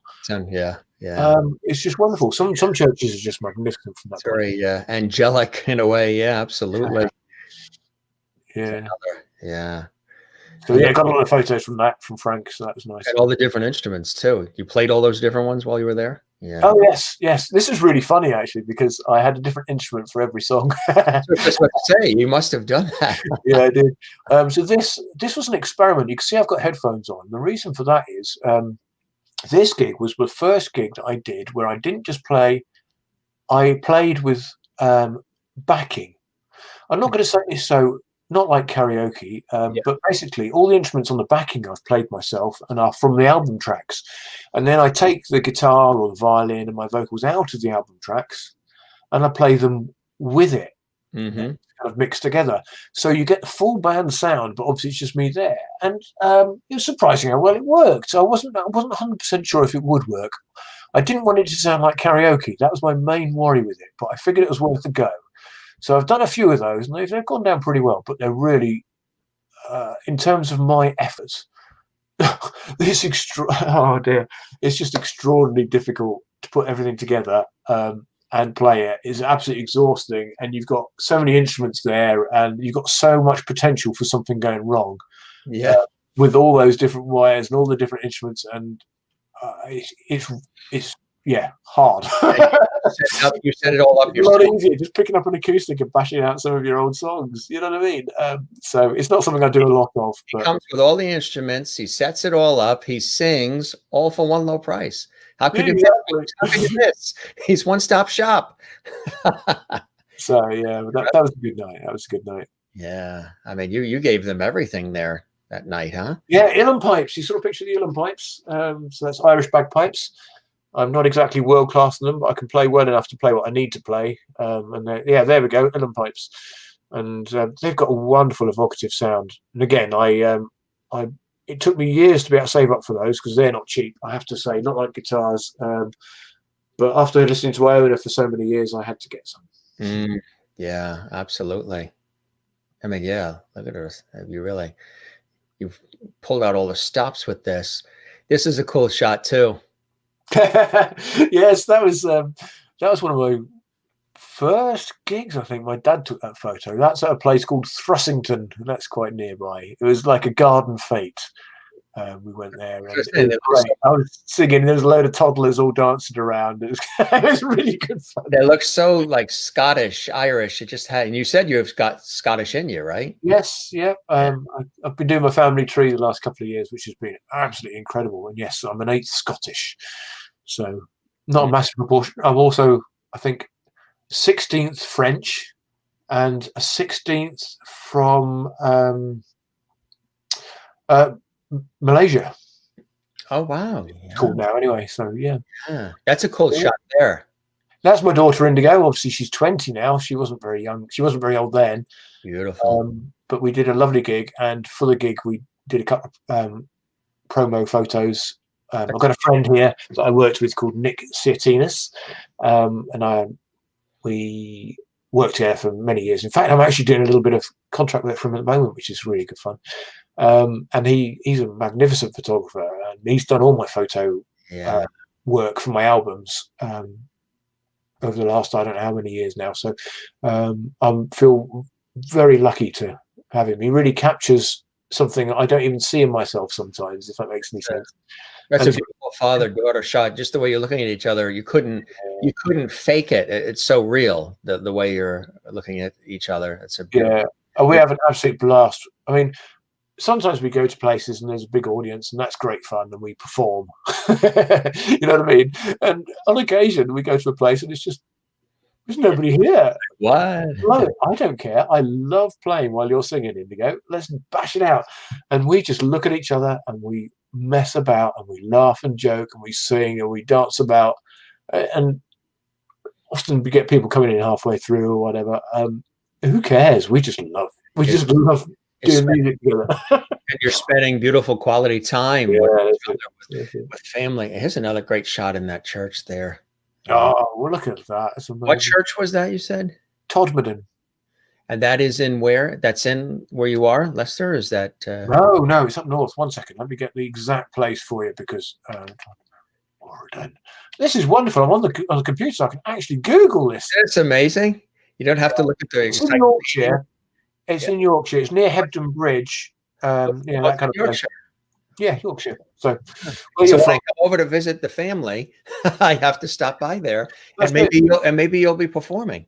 It's quite interesting. There's kind of like a hill, and the church is on top of the hill. I mean, you've got to climb to get up there. It's fantastic. I haven't been to Yorkshire yet, but everybody keeps telling because that's where my father's side is English and Irish. My father's father England, father's mother Ireland, and then my mother's side is England, Sweden, and France. So the masters originally come from England, from Yorkshire, and everybody keeps saying that Yorkshire it's a beautiful area. It's very picturesque. It's wonderful. Yeah, it's very wet. I would imagine. Yeah, wet and cold. But it explains why I love pudding so much. Yeah. Are you a custard man? Oh yeah. Good man. There you go. See, that makes sense then. That makes sense. Nice photos. Christine loves the photos, especially the one with Indigo. And Juanita, South Africa. Love the pipes too. Great pictures. I think there's another one here I wanted to. Oh, there's a couple more. There's some cool shots. These are just the promo shots, but this is a really cool one here. Where was this taken? This is a lake. It's not quite down the road, but it's almost down the road. Probably about 15 minutes away. And again, Nick and I realized we needed to do something for the album art on Chasing Down Wolves. Now, he'd already got an amazing picture of of Durdle Door, the Rocky Arch Yes. album cover, which was just magnificent. And that, as soon as I saw that, I said, that's the album cover. It's amazing. But then we had to do some artwork that kind of fitted in with it, because normally you would do the whole lot at once. Yeah. And this is a lake pretty close to us. It's actually quite small and tree lined, apart from this one bit of rock. Is it really? Beautifully cropped. It almost looks like I'm at the ocean. That's what I thought. I thought you were like, on like almost the North Sea or the English Channel or something. Yeah, I mean, it sort of looks. It's a small local tree-lined lake. You know what it is? The way that rock is perfect. The way it has the different layers, the different levels. But I bet if you fell in, it would be a little cold. Yeah, I mean, you'll notice from the photos on my albums and stuff, I generally don't like to be in them very much. You'll find myself looking away into the scenery, and generally trying to move the focus onto the actual landscape as opposed to myself. These, you obviously got a few candid ones in. Yeah. Oh, short period, that one. That must be for you.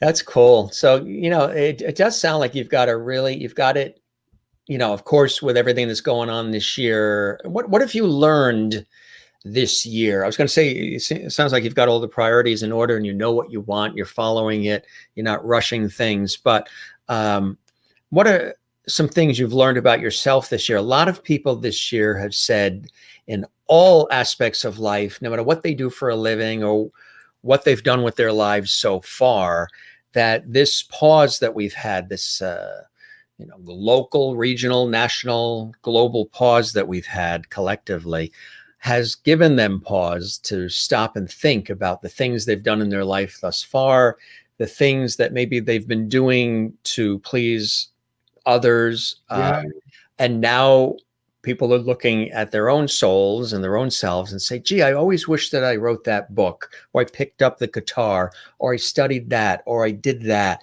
And they're taking the time now to do some of those things that have always, been speaking to their heart, that they sort of put off to the side because they had life to tend to. They had to bring in the money. They had to do what they have to do.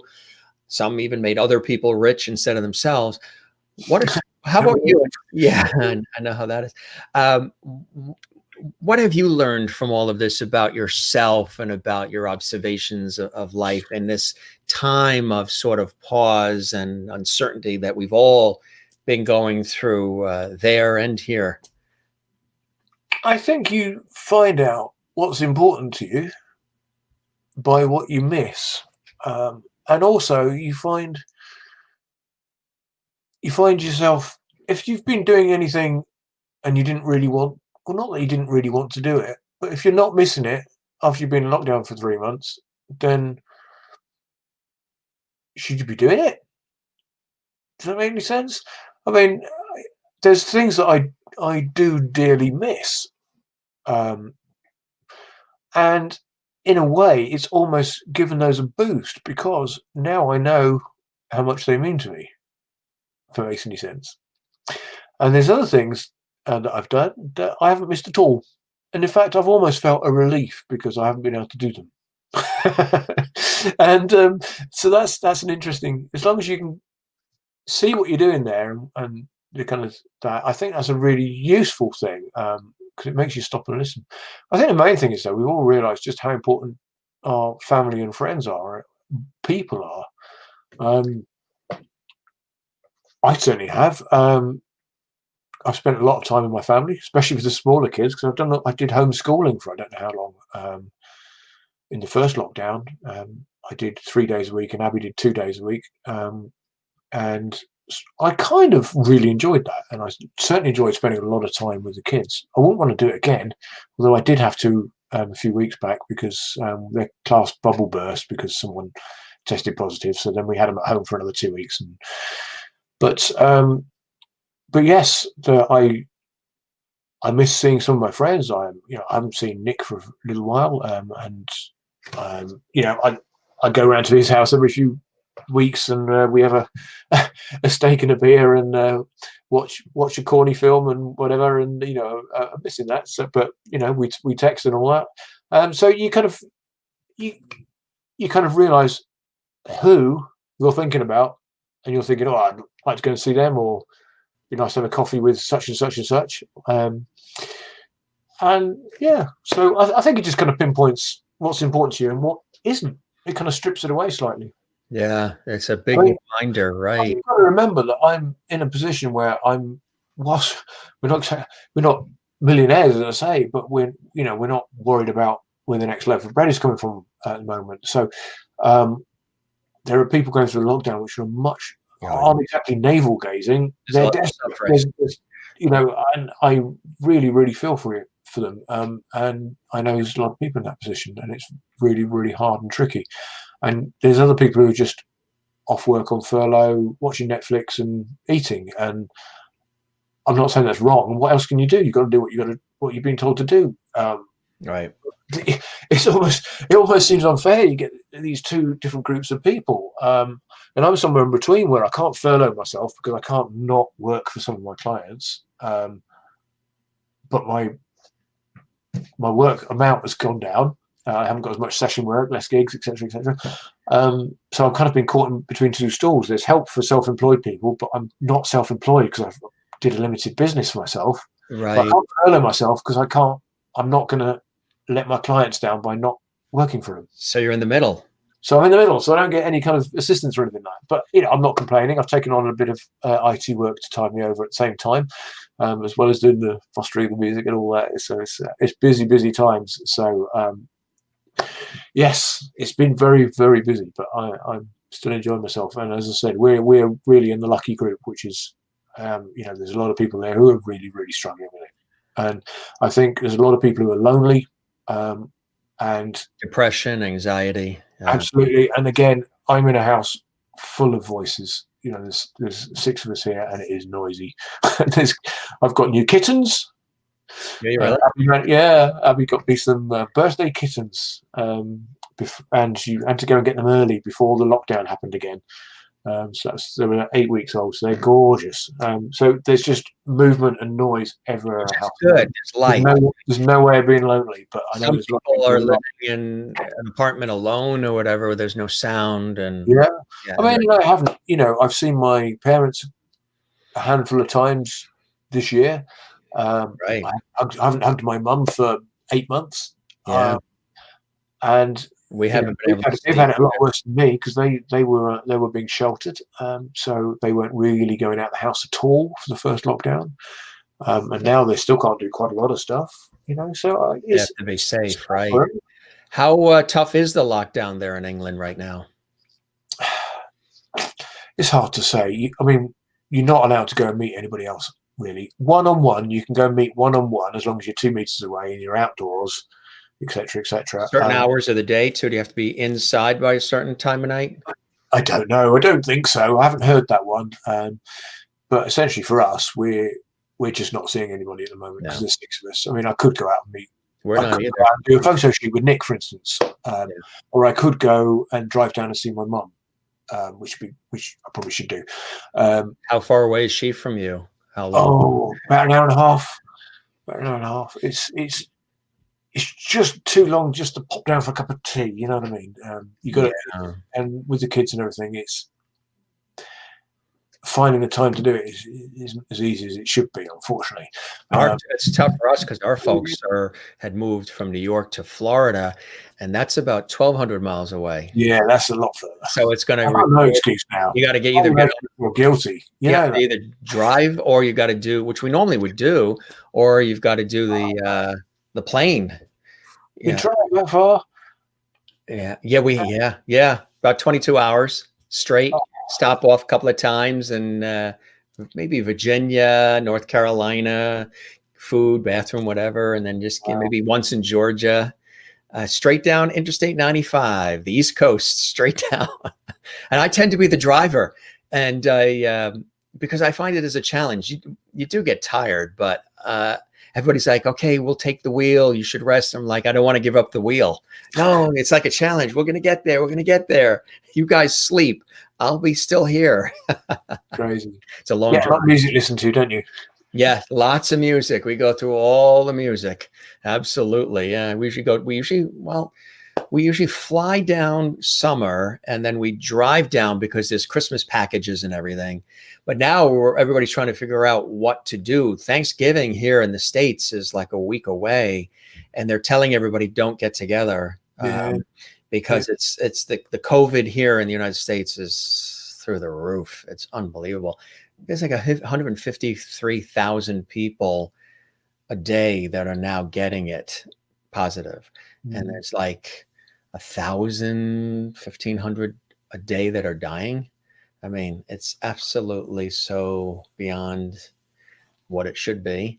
And it's totally out of control. I'll tell you what, though, at least we have got technology. You know, if this had happened even 10 years ago, it would have been a lot tougher, I think, for everybody. I mean, yes, we would be calling people on the phone, but you wouldn't be seeing people. We don't have this 10 years ago, right? So in a way, at least the timing's good. I mean, it's not, you know, you've got to just looking for silver linings, really. You have to look at whatever, right? And a lot of people are doing that. They're being creative. They're doing whatever they're doing. A lot of people have been out gardening, which was really popular, getting in touch with nature. We live along the coast here, so the ocean is, you know, over here by a couple blocks. So you go by the water and you just, what we talk about all the time is just reminding yourself of some of the constants in life. And you have the family there in the house, and that's part of the constant rhythm and flow of life, which is a beautiful thing to be surrounded by, right? Yeah, and I think on the first lockdown in particular, because we had no school. I mean, now we're locked down, but the kids are still going to school and jumping all over each other and whatever it would do. My life. Yeah. Anyway, but that's good. They've got, you know, we just can't have them not being educated at the moment. Right. But in the first lockdown in particular, we did a lot. We had an hour that we were allowed out to spend in, you know, doing exercise. We basically walked almost every day. Yeah. We all went on bikes and scooters and all that, and just got out in the countryside. And it was, I think a lot of people appreciated nature more. And I think with there's hardly any traffic going around. It's not quite the same this time. It seems to be much more business going on as normal, really. Yeah. I noticed it was very interesting the first time around. It was, yeah. I think it was a shock to the system for everybody, and now people are trying to live with it and as best as they can, you know, as best as they can. Has any of what has gone on influenced any music or anything you've been thinking about in terms of tone or song or anything about life? I would say, I mean, the Norglen album, it was just perfect timing because as I was finishing that off and releasing it, we were in lockdown, you know, so I couldn't even get a photo shoot done or anything, you know what I mean? And again, Nick rescued me with some images that he had and some stock photos that we did a few years back. And he absolutely pulled it out of the bag and it looks magnificent. But the album was really helpful to a lot of people because we were all in this kind of searching state. And this kind of meditative Celtic music it kind of hit the time somehow. And a lot of people found it really useful. So it was, it's not what I'm doing now, of course, because I seem to jump around from one thing to another, but it was of its time. Yeah. Did the kids ask you to play a lot too? Hey, Dad, play this, play us music, play songs. Do they? They don't get a lot of choice. They have to listen to it. I listen to my stuff a lot, and I listen to a lot of other stuff as well. Don't get me wrong, but in the car, in particular, if I've been working on a mix during the day, I'll quite often put it on in the car to listen to what it sounds like in a different environment as I'm taking them to school or picking them up at school or whatever. So they hear the evolution of the songs whether they want to or not. But there's one song I did on a couple of albums back called Buen Camino, and it's about a good friend of mine, Shelley, from New Zealand, who did. There's a pilgrimage. It's like a 500-mile walk across Europe, where you kind of remodel an ancient pilgrimage, and she did it with her mother. Absolutely amazing what they did. and at the end of it, you're meant to take your boots and throw them away.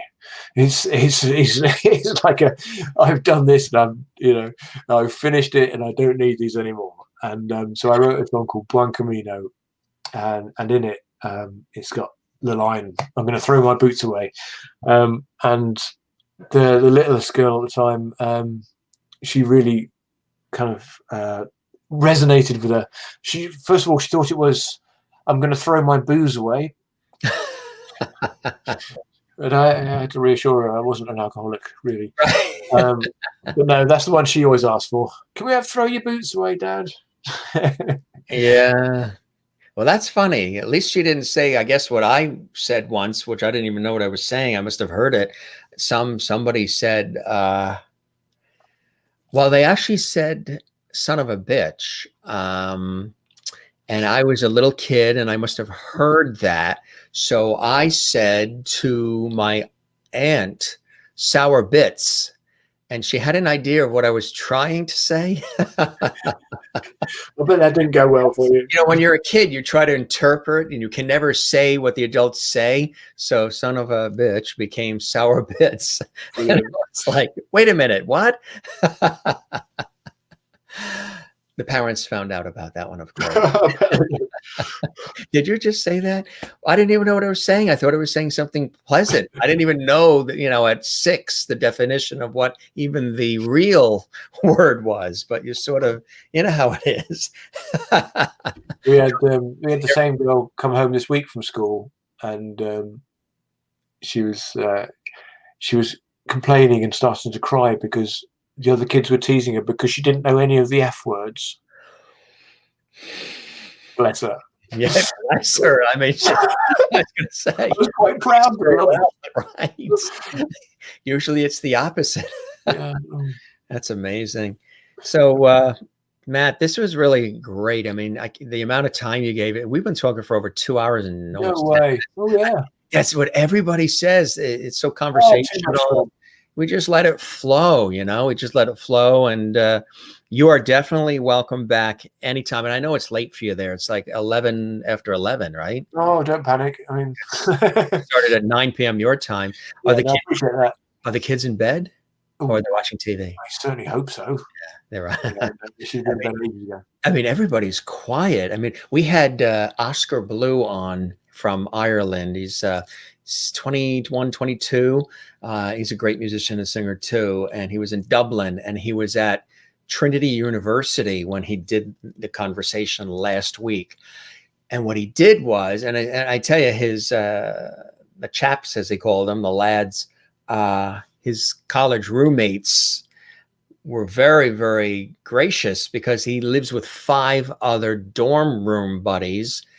And he asked them during the conversation, and he was playing guitar and everything, to go in the kitchen and can they just be quiet? No.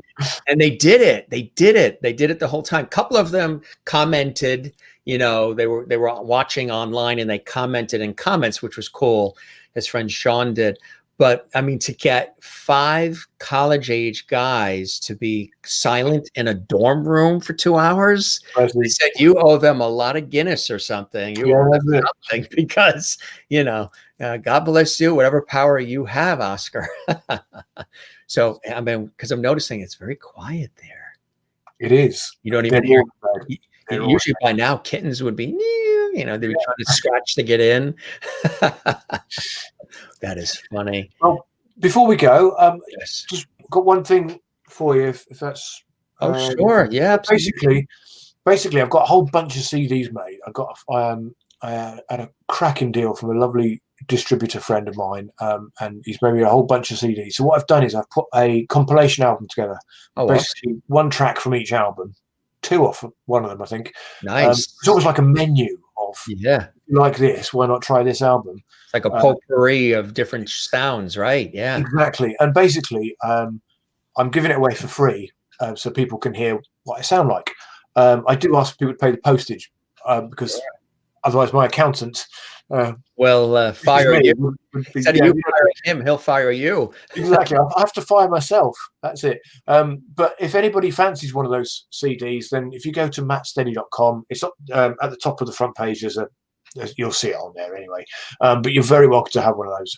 So send me your address. I'll send you one anyway. But if anyone listening fancies one, and then go for it. It's nice. You'll kind of get an idea of the variety. And you have one there. Show the cover. Do you have one near with you? That's cool. Let's have a little look. Well, this is badly planned, isn't it? Yeah, it's fine. It's live, right? People love this stuff. This is what they really love to see. Well, this is the cassette version. All right, let's make that. Oh no! Oh dear! It's all the light there. Yeah, you can kind of almost see it. Oh yeah, take that shot. Fun. Look at cassettes! I can't believe it. I had so much fun getting these. That's cool. Where was that image taken? The cover. This cover is done in Switzerland Woods, which is probably about half an hour from here. It's lovely, really nice. Near Bradgate Park, which is a big kind of it's a big park. It's got deer, it's got a river, and we often take the kids there. It's lovely. And next to it, there's woods that you can tromp around and just kind of get mucky and dive around in. So it was quite funny. I sat there playing my songs in the middle of the woods, and as passers-by walked by, they'd be kind of doing this. It was hilarious. Bagpipes, and people were walking past. It was like, oh, this is so embarrassing. So any of our viewers right now watching the Jim Masters Show live or later on demand in the archives, while supplies last, because they could watch this 5 years from now too on YouTube. Oh, good. While supplies last. It would be nice to have to do a repressing, right? Yeah, I'd be quite happy to do that. Last, the first folks who jump in, you will get a free CD and probably autograph it too, right? Oh yeah, of course. A free autograph CD from Matt Steady. You just pay the postage. That's it. And to find out more, just go to mattsteady.com and mention that you watched on the Jim Masters Show live. That's awesome. The secret word. That's the secret word. You got to mention that you watched the episode with Matt as my guest on the Jim Masters Show live. You've got a free CD. He'll autograph it and send it right to you. And you get a good sample of some of the music you heard today and much, much more. And there's the website, everybody, mattsteady.com. Oh, look at that. You've got all the tech. We are quick here. We are professionals. We are professionals. And you even spelled it right. We spelled it right too, and we say it right. You said other people don't say steady, right? They say other versions. Yeah, people often say Mr. Steady. They don't think it's a word. Like steady, or like there's it's old news in England, but there's a popular British comedy. They love the British comedies here in America, and especially on PBS. Faulty Towers and Keeping Up Appearances with Patricia Routledge and as Hyacinth Bucket and all. Yeah. And Bouquet, right. So same thing. Made me think of that with the steady. Is that steady? Matt Steady? No, it's steady. Well, interestingly enough, I find it interesting. As I said, I've been doing my family tree, and the steadies, which is just a part of the family tree, because obviously it goes off in all sorts of different directions, but they come from Brightlingsea in Essex in England, and they were sailors. Oh, really? Fishermen. So, yeah. You do have that look a little bit, you know. You do have sort of that nautical. So you look the part. Look the part. Yes, I tell you, this was a cool afternoon, now evening or late night for you, my friend. I'm ready for bed. Yeah, I really appreciate all the time. You know, you're gonna have tea, or no? The tea will keep you up, right? No, I'm just going straight bed now. That's it. What kind of tea do you have there? We want to know what kind of tea you drink in England. I have a mixture. English breakfast is my go-to, and but I do have a series of. I've got a nice ginger tea and a peppermint tea, and things like that. No problem, Willie. Yeah. Thanks, Sherry. Really had a wonderful time. Juanita in South Africa, great conversation. Thanks, guys. Love your music. Juanita. You have a new fan. Would love a CD. Postage to South Africa would be crazy. I wonder. It might not be as bad as you think. Check it out. I don't know what the exchange rate is, so it might mess it up for you. But go and have a look. Yeah, if it is too much, give me a shout, and I'll send you a download of it. Beautiful. MJ Hammond in Wichita, Kansas, USA. Thank you, Jim and Matt. Enjoyable afternoon. Mary Bishop in Florida, USA. Warm and sunny Florida. Thank you, Matt, for your wonderful conversation and your unique music style. I really enjoyed it. Your family and you be safe and be well. Thank you, Mary. Which is really nice. Thanks everyone for watching and listening. Yeah, really cool. Nice atmosphere we created with this series of entertainment lifestyle talk show series. I hope, my friend, that it met your expectations, and I hope I thoroughly enjoyed myself. Thank you. Yeah, I was going to say, I hope you enjoyed the time with me as much as I have with you. And if I'd known it was going to take this long, I'd have brought up 2 cups of coffee instead of 1. Well, you're the one that started telling us about the story, isn't it? Yeah, I know. I get talking, don't I? Yeah. And I hope I'm an introvert. I'm sure I am. No. Here we go. Extroverted introvert, right? Is that what they call it? Kathleen in New York City says, thanks. Oh, nice time. Thanks to you both. Our pleasure, Kathleen. You be safe there in New York. Sherry, thank you so much for sharing your music and stories with us, since you're a lovety now. Will do, Sherry. And please come back soon, Matt. When you go into the market now, if you're allowed to go into the market, you can say, you know what? I just topped it all. I'm now a lovety on the Jim Master Show live in the United States of America. Isn't that amazing? It is, isn't it? Different continent. Isn't it amazing? Now, have you been here to the States to visit, to perform, or? Oh, not to perform. It's almost impossible to perform in America for an English artist with the visas. Especially you could do it under the radar, but it's probably not a good thing. No, I've been. Are you going to get me started on a story if you're not careful?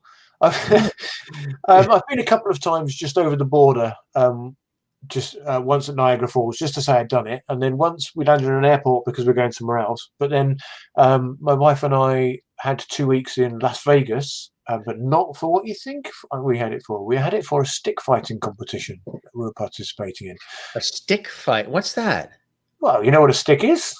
I know what a stick is. It's on the street. You pick it up. Yeah. When somebody comes at you, you hit them. Yeah, that's basically it. Welcome to the world of stick fighting. Is it like swording? Is it almost like sword fighting in a way, both sticks? Yeah. Oh, yeah. Really? So you've got single stick where you've just got 1 stick, or you've got double stick where you've got 2.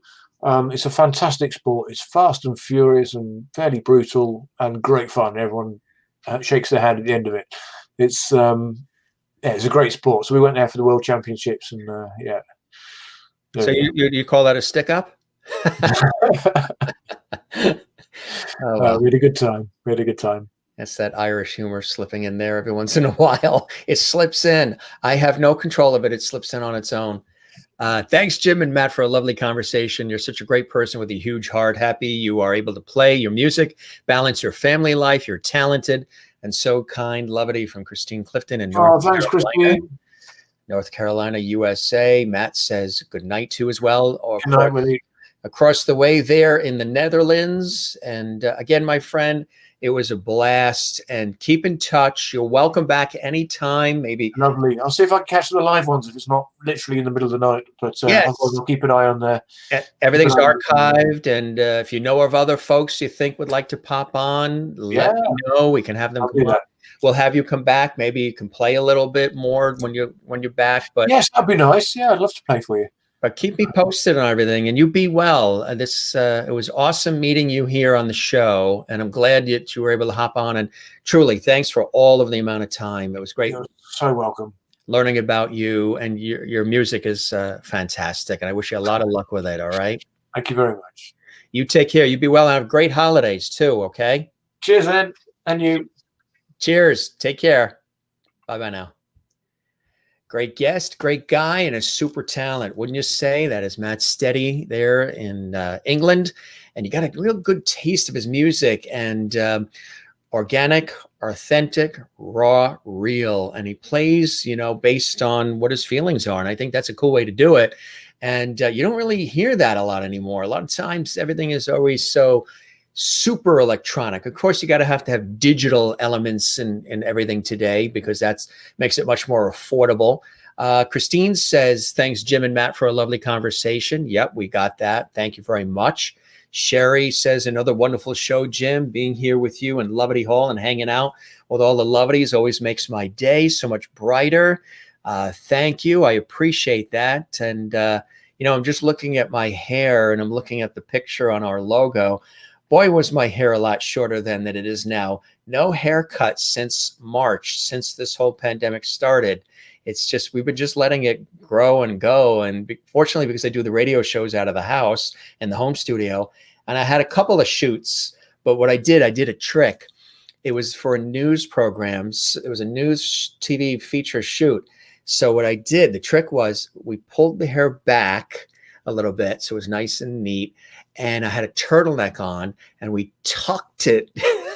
So I couldn't move my head too much. Fortunately, I was reading teleprompter and I was looking straight at the camera. So we pulled it back, tucked it, and stuffed it into the back of the turtleneck. So I had a sport coat on, a turtleneck on, and the hair was tucked in the back. So it was coiffed, looked more like that a little bit, maybe not that short as there he is, yours truly.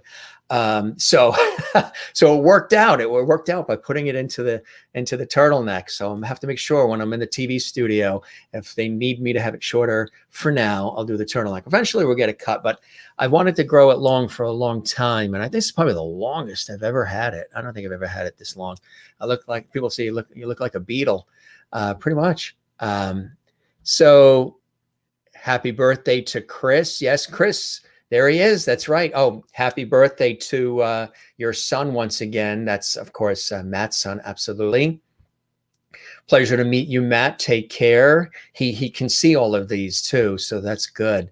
We're glad that it makes your day much brighter. You're very welcome, Sherry. Tulips from Willie there in Holland. Pleasure to meet you, Matt, from Chris in Northern Ireland, and he wishes happy birthday to Matt's son. You like the new angle of the set? Yes, I'm sitting. I'm actually sitting. You guys told me to take a seat because, when we started the show 28, 29 weeks ago, it was only supposed to be for an hour. I was only going to do an hour show because, I balanced this with my professional work. And we just get into these really good conversations. And then there's entertainment and there's viewer interaction from around the world. So 1 hour becomes 2, 3, whatever. And we just let it roll. We let it roll. Tomorrow, Phil Coulter's on. He's going to play live. He's amazing. But yes, to answer your question, we're in a chair. We're seated. So you like this angle better then. It's kind of cool how we can move our cameras around. You see the guitar over there and some of the other lighting. We can move things around a little bit more based on the different angles. And we are seated. As before, I was standing the whole time, straight for an hour and a half, 2 hours, depending on whatever content we had from the guests and whatever our conversation led to. And standing is good. I may go back and forth, sitting. You don't want to sit too long either. But yes, we found a chair. And happy birthday to Chris. Yes. You have different pumpkins back there. Yes, we do. Those are gold pumpkins because it's fall season, especially here in the northeastern United States, with the fall foliage and all of that. There's no fairs, there's no festivals, there's no hay rides, there's no trip to apple cider farms. There's none of that because of COVID. There's everybody, and everything is red alert now. We were really good here in the Northeast because they cracked down early. People were wearing masks, everything.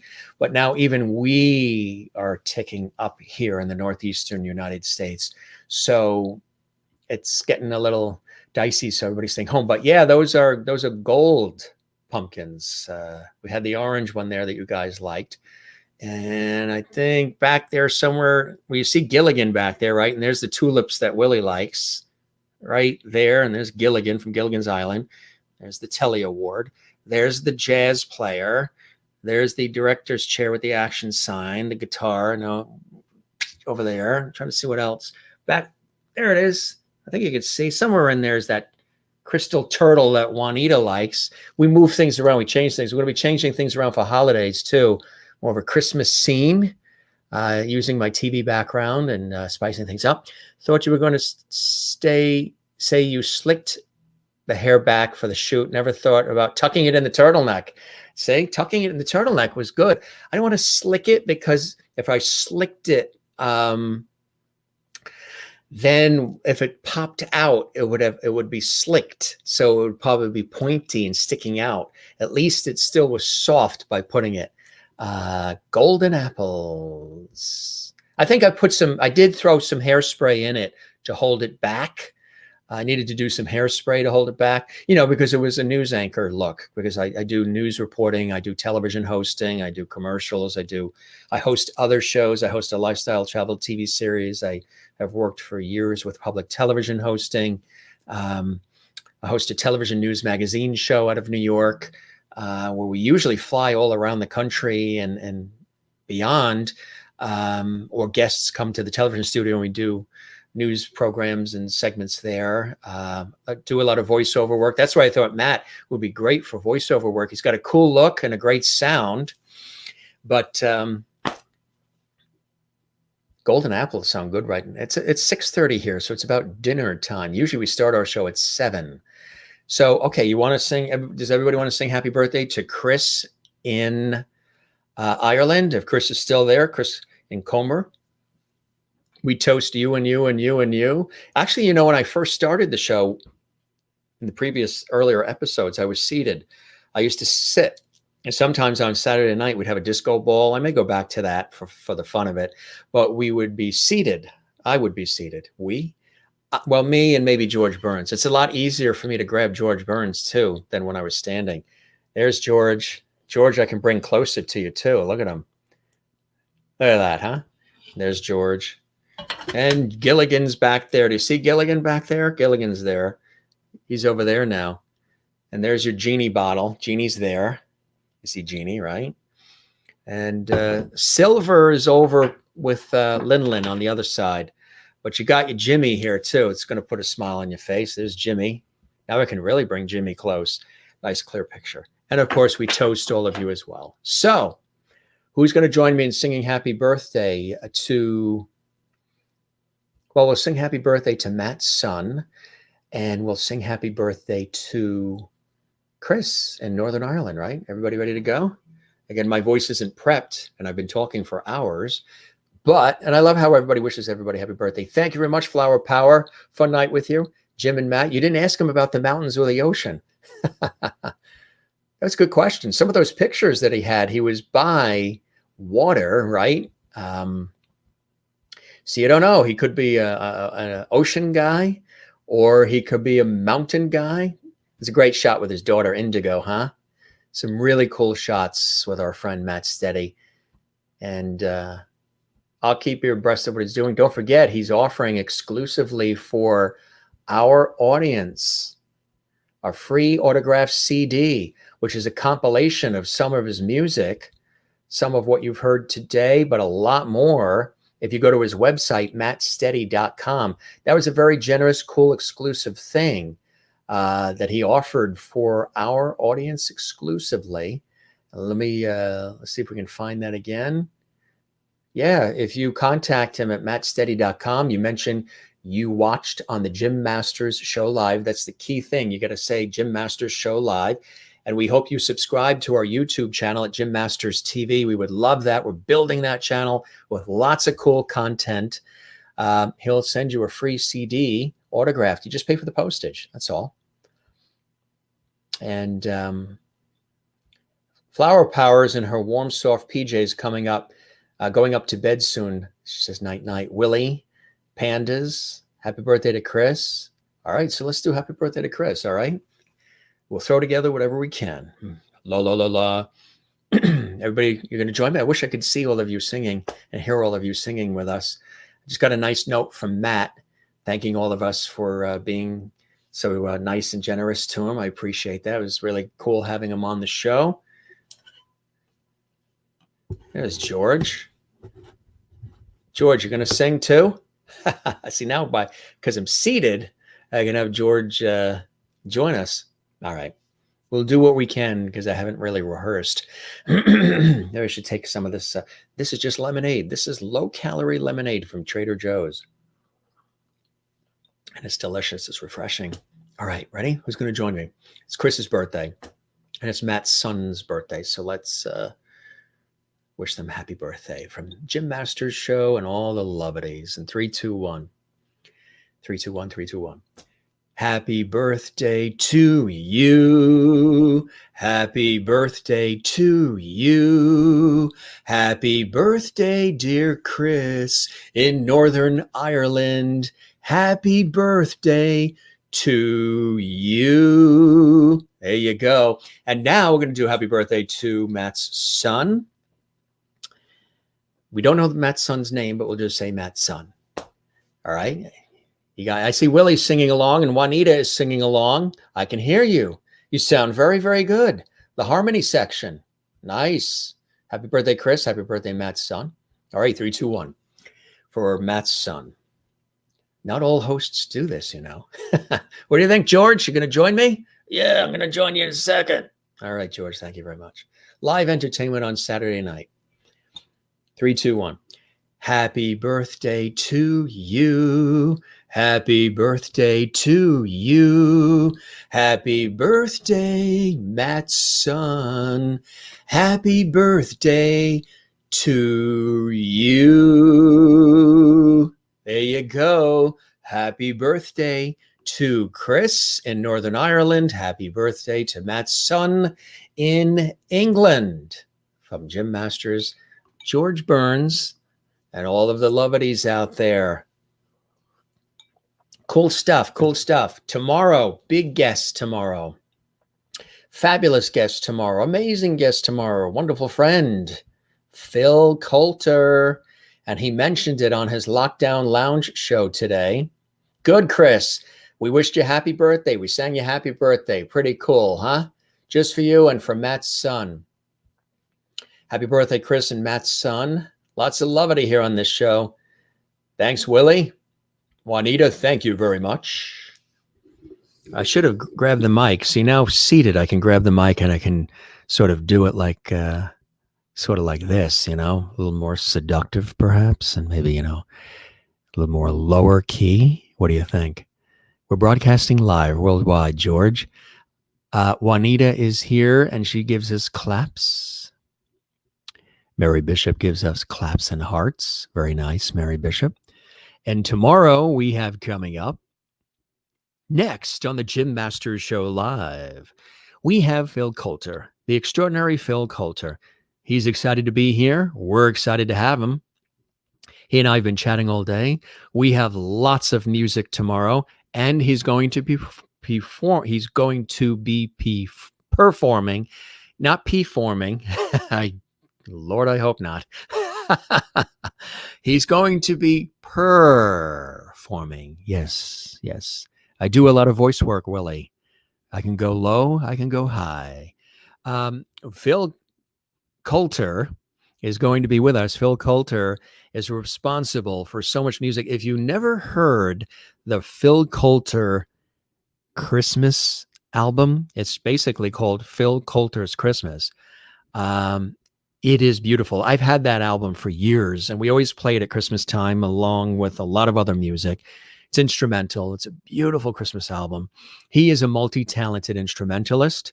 He is a multi-platinum music producer, recording artist, singer, well, songwriter, musician, and he does sing, but he's really known for his music.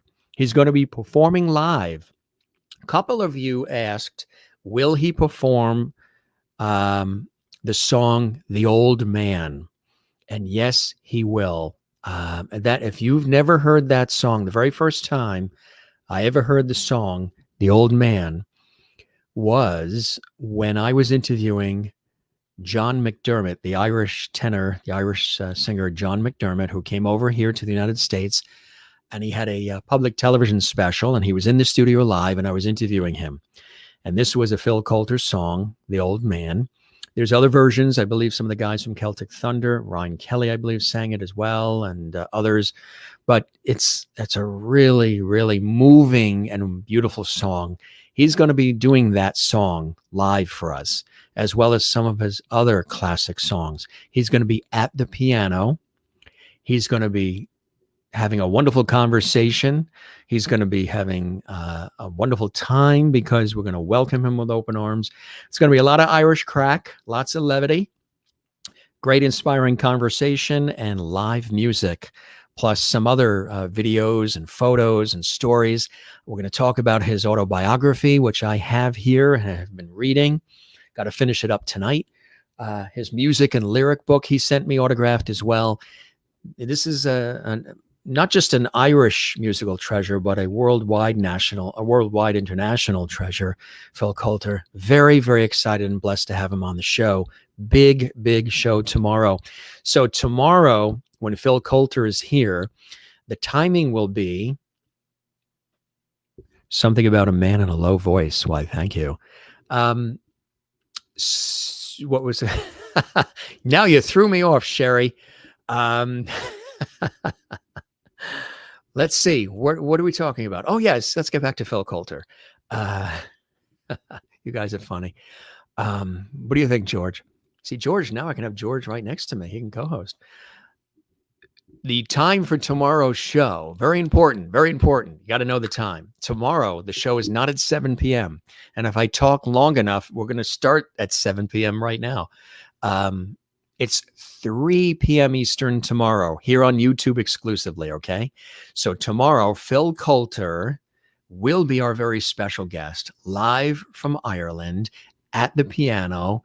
Is going to be presenting fabulous music live from the piano. We've got all kinds of exclusive photos. We've got all kinds of content, stories.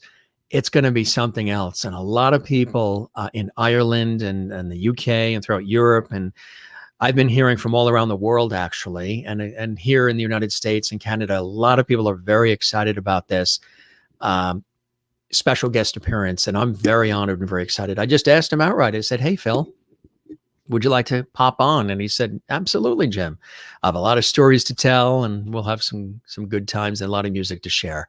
So Phil will be with us. This hair is really getting out of control over there. Let's soften that up. Good. Makeup, come on. Where's hair and makeup? Where'd they go? They're on lunch break. So Phil is going to be here. We're going to have a good time, lots of laughs, lots of Irish humor. And you need not be Irish to enjoy tomorrow. You're going to probably recognize a lot of the songs. They've been performed by lots of other artists, and it's going to be fantastic. It's kind of cool holding the mic. I feel like I'm, hosting on stage. We won't host it. We won't hold this all the time, but we're doing it for now while we're seated. Jim Masters sings smooth jazz. Oh, I like the Z and the X. That's cool. 9 p.m. I know. 9 p.m. in Holland. Not bad. It sure beats 1 a.m., doesn't it?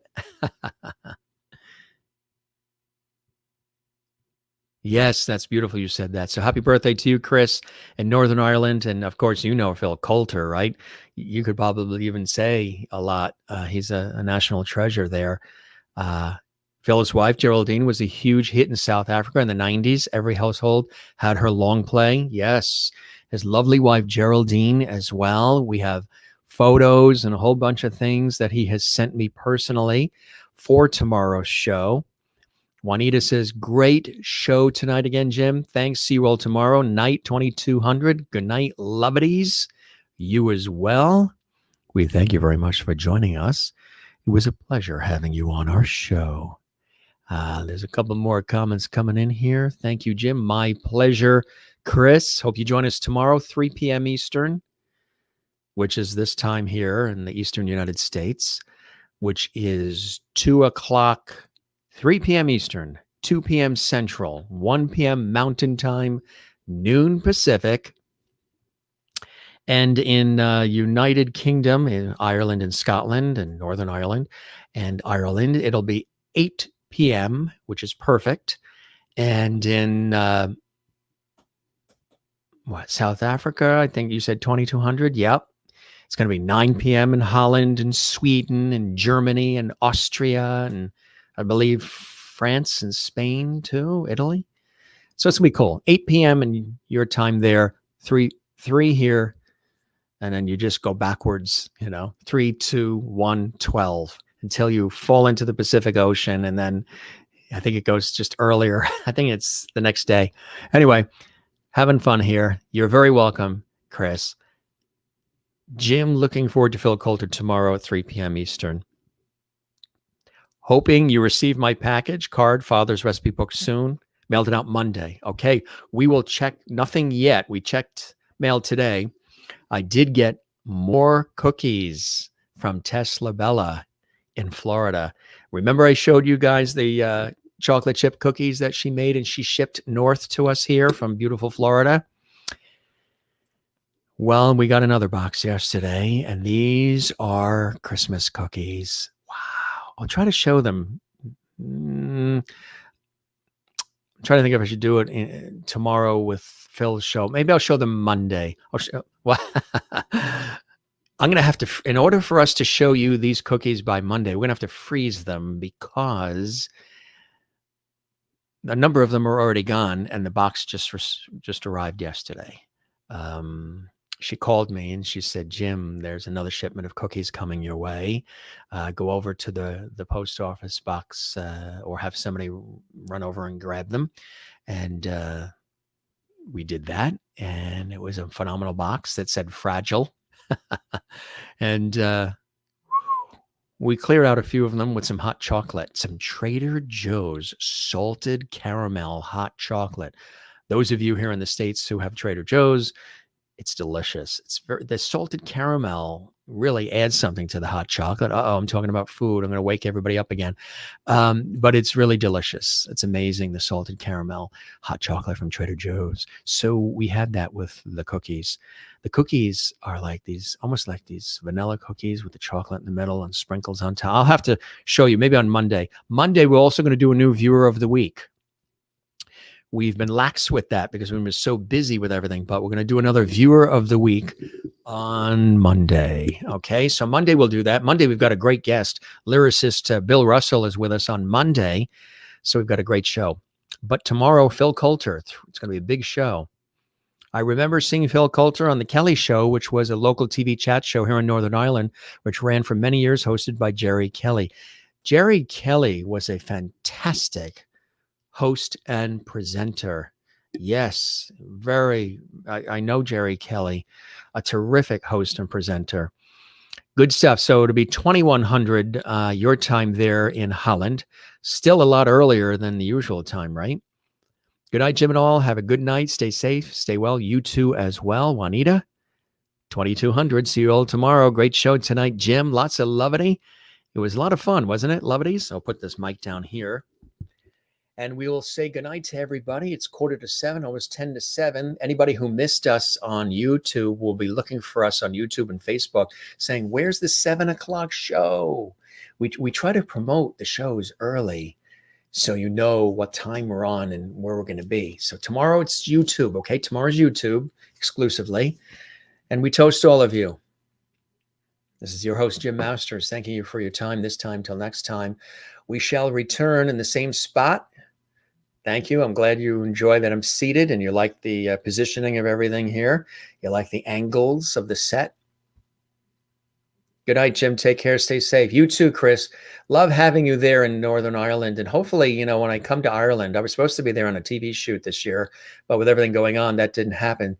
So hope to get back to Ireland. And hopefully, if I make it to Northern Ireland, we'll come by and maybe grab lunch when we're allowed to do that. Kathleen, it's always good to see you. Hope you join us tomorrow. I'm glad with that time. And I am happy that you're happy with that time. And there's the tulips back there. You see them, Willie? And you see what's next to it? It's a Dutch shoe back there. You see that? It's right under me. I'm there. And then somewhere down there, got a bunch of little things back there. And there's your golden pumpkins. You guys have good eyes to see those golden pumpkins there, huh? It's seasonal for the fall here. All right, gang, we're going to wrap it up. Good show, 2 hours and 44 minutes. Wow. Whew. Phil Coulter is here tomorrow. Big show, 3 p.m. Eastern, noon Pacific, 8 p.m. Greenwich Mean Time. That's Ireland, Scotland, and England. Thanks, everybody. Just to let you know, Darren Holden's coming in December. He was with Riverdance, the High Kings. He's a dear friend, known him for a long time, interviewed him on television here in the States as well. And he is a good guy. He's going to sing. He's going to perform. He's all excited. Emmett O'Hanlon's also going to be here as well. He's coming in December. That's right. He's going to be here. We're sort of finalizing, hopefully, the date with Keith Harkin. I know you guys have been asking a lot about Keith Harkin, so hopefully we'll have that soon. We got a lot of cool people coming up. And yeah, that's the genie bottle there. I know you guys are looking for the genie bottle, so that's there. And a lot of great guests. Don't forget to smile, everybody. Make sure you smile. Share the levity, as we always say, right? Share that levity. There you go. Share the levity. Is Jeannie in that bottle? Hey, Jeannie, how are you? She says she sends her love to all of you. She's going to pop out of the bottle. She's not dressed the way she wants to be, and her hair wasn't done the way she wants it to be. So she doesn't want to come out of the bottle right now, but she'll be coming out of the bottle as soon as the show ends. That's what she just said.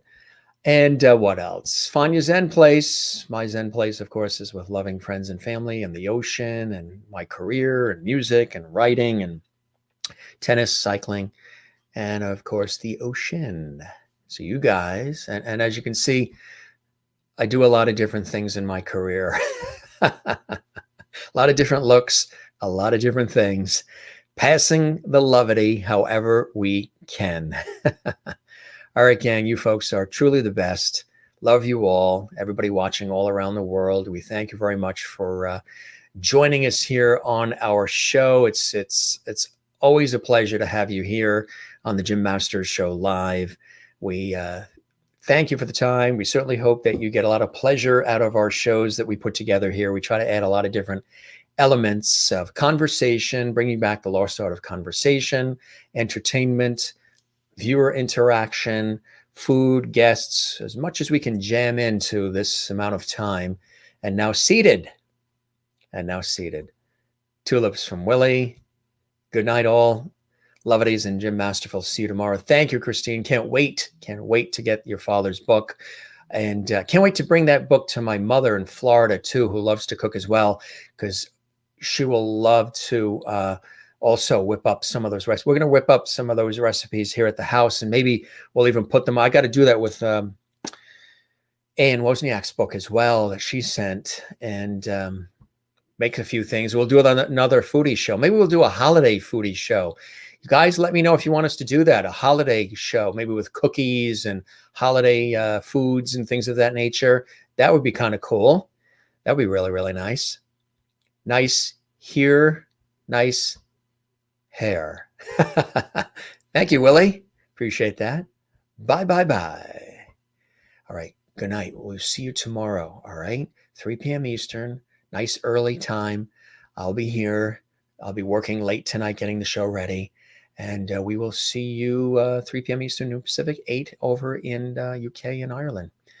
This is your friend Jim Masters saying au revoir, sayonara, ciao, cheers, good day,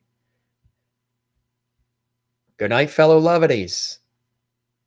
You too, Chris in Northern Ireland. Sherry, you too. Good night, Lovities. Sleep well and be safe. Yes. Oh, my mother loves Holland. Yes. Those tulips there, Willie. I gave Mom a big one Christmas time. Those tulips there that I show on the screen sometimes. She has a big one, and a lot of things that we brought home when I was on a television shoot in Holland. Actually several places in the Netherlands we went, Utrecht and other places, Zandvoort. I got a chance, Willie, I don't know if you know, but I interviewed the famous Formula One racer, Jan Lammers. I interviewed him. He is a national treasure in Holland, Formula One race car driver, Jan Lammers. What a great guy. Really, really nice guy. And he was a pleasure. He was a pleasure to interview. It was for a TV news magazine show that I do in New York. Did you really have to ask if we want a food festival during the holidays? LOL. Yes, and we have some Christmas shows coming up, Christmas music shows that are being put together. before the holidays as well, in between Christmas and Hanukkah and Thanksgiving.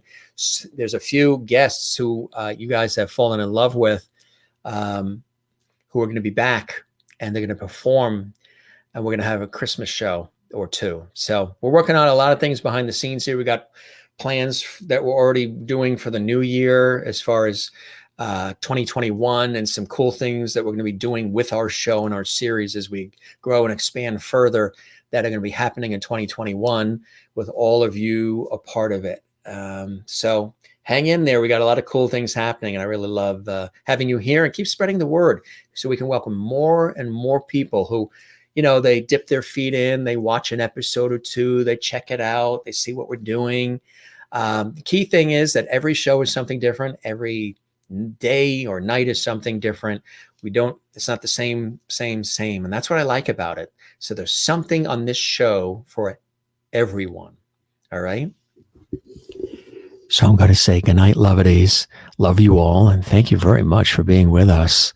I hope to see you tomorrow. I will be waiting for you right here in the same spot, surrounded by all this color and all this love, just for you on the Jim Masters Show Live. Good night, gang. You guys are funny. Looking at some of your comments. All right. If Flower Power is still there,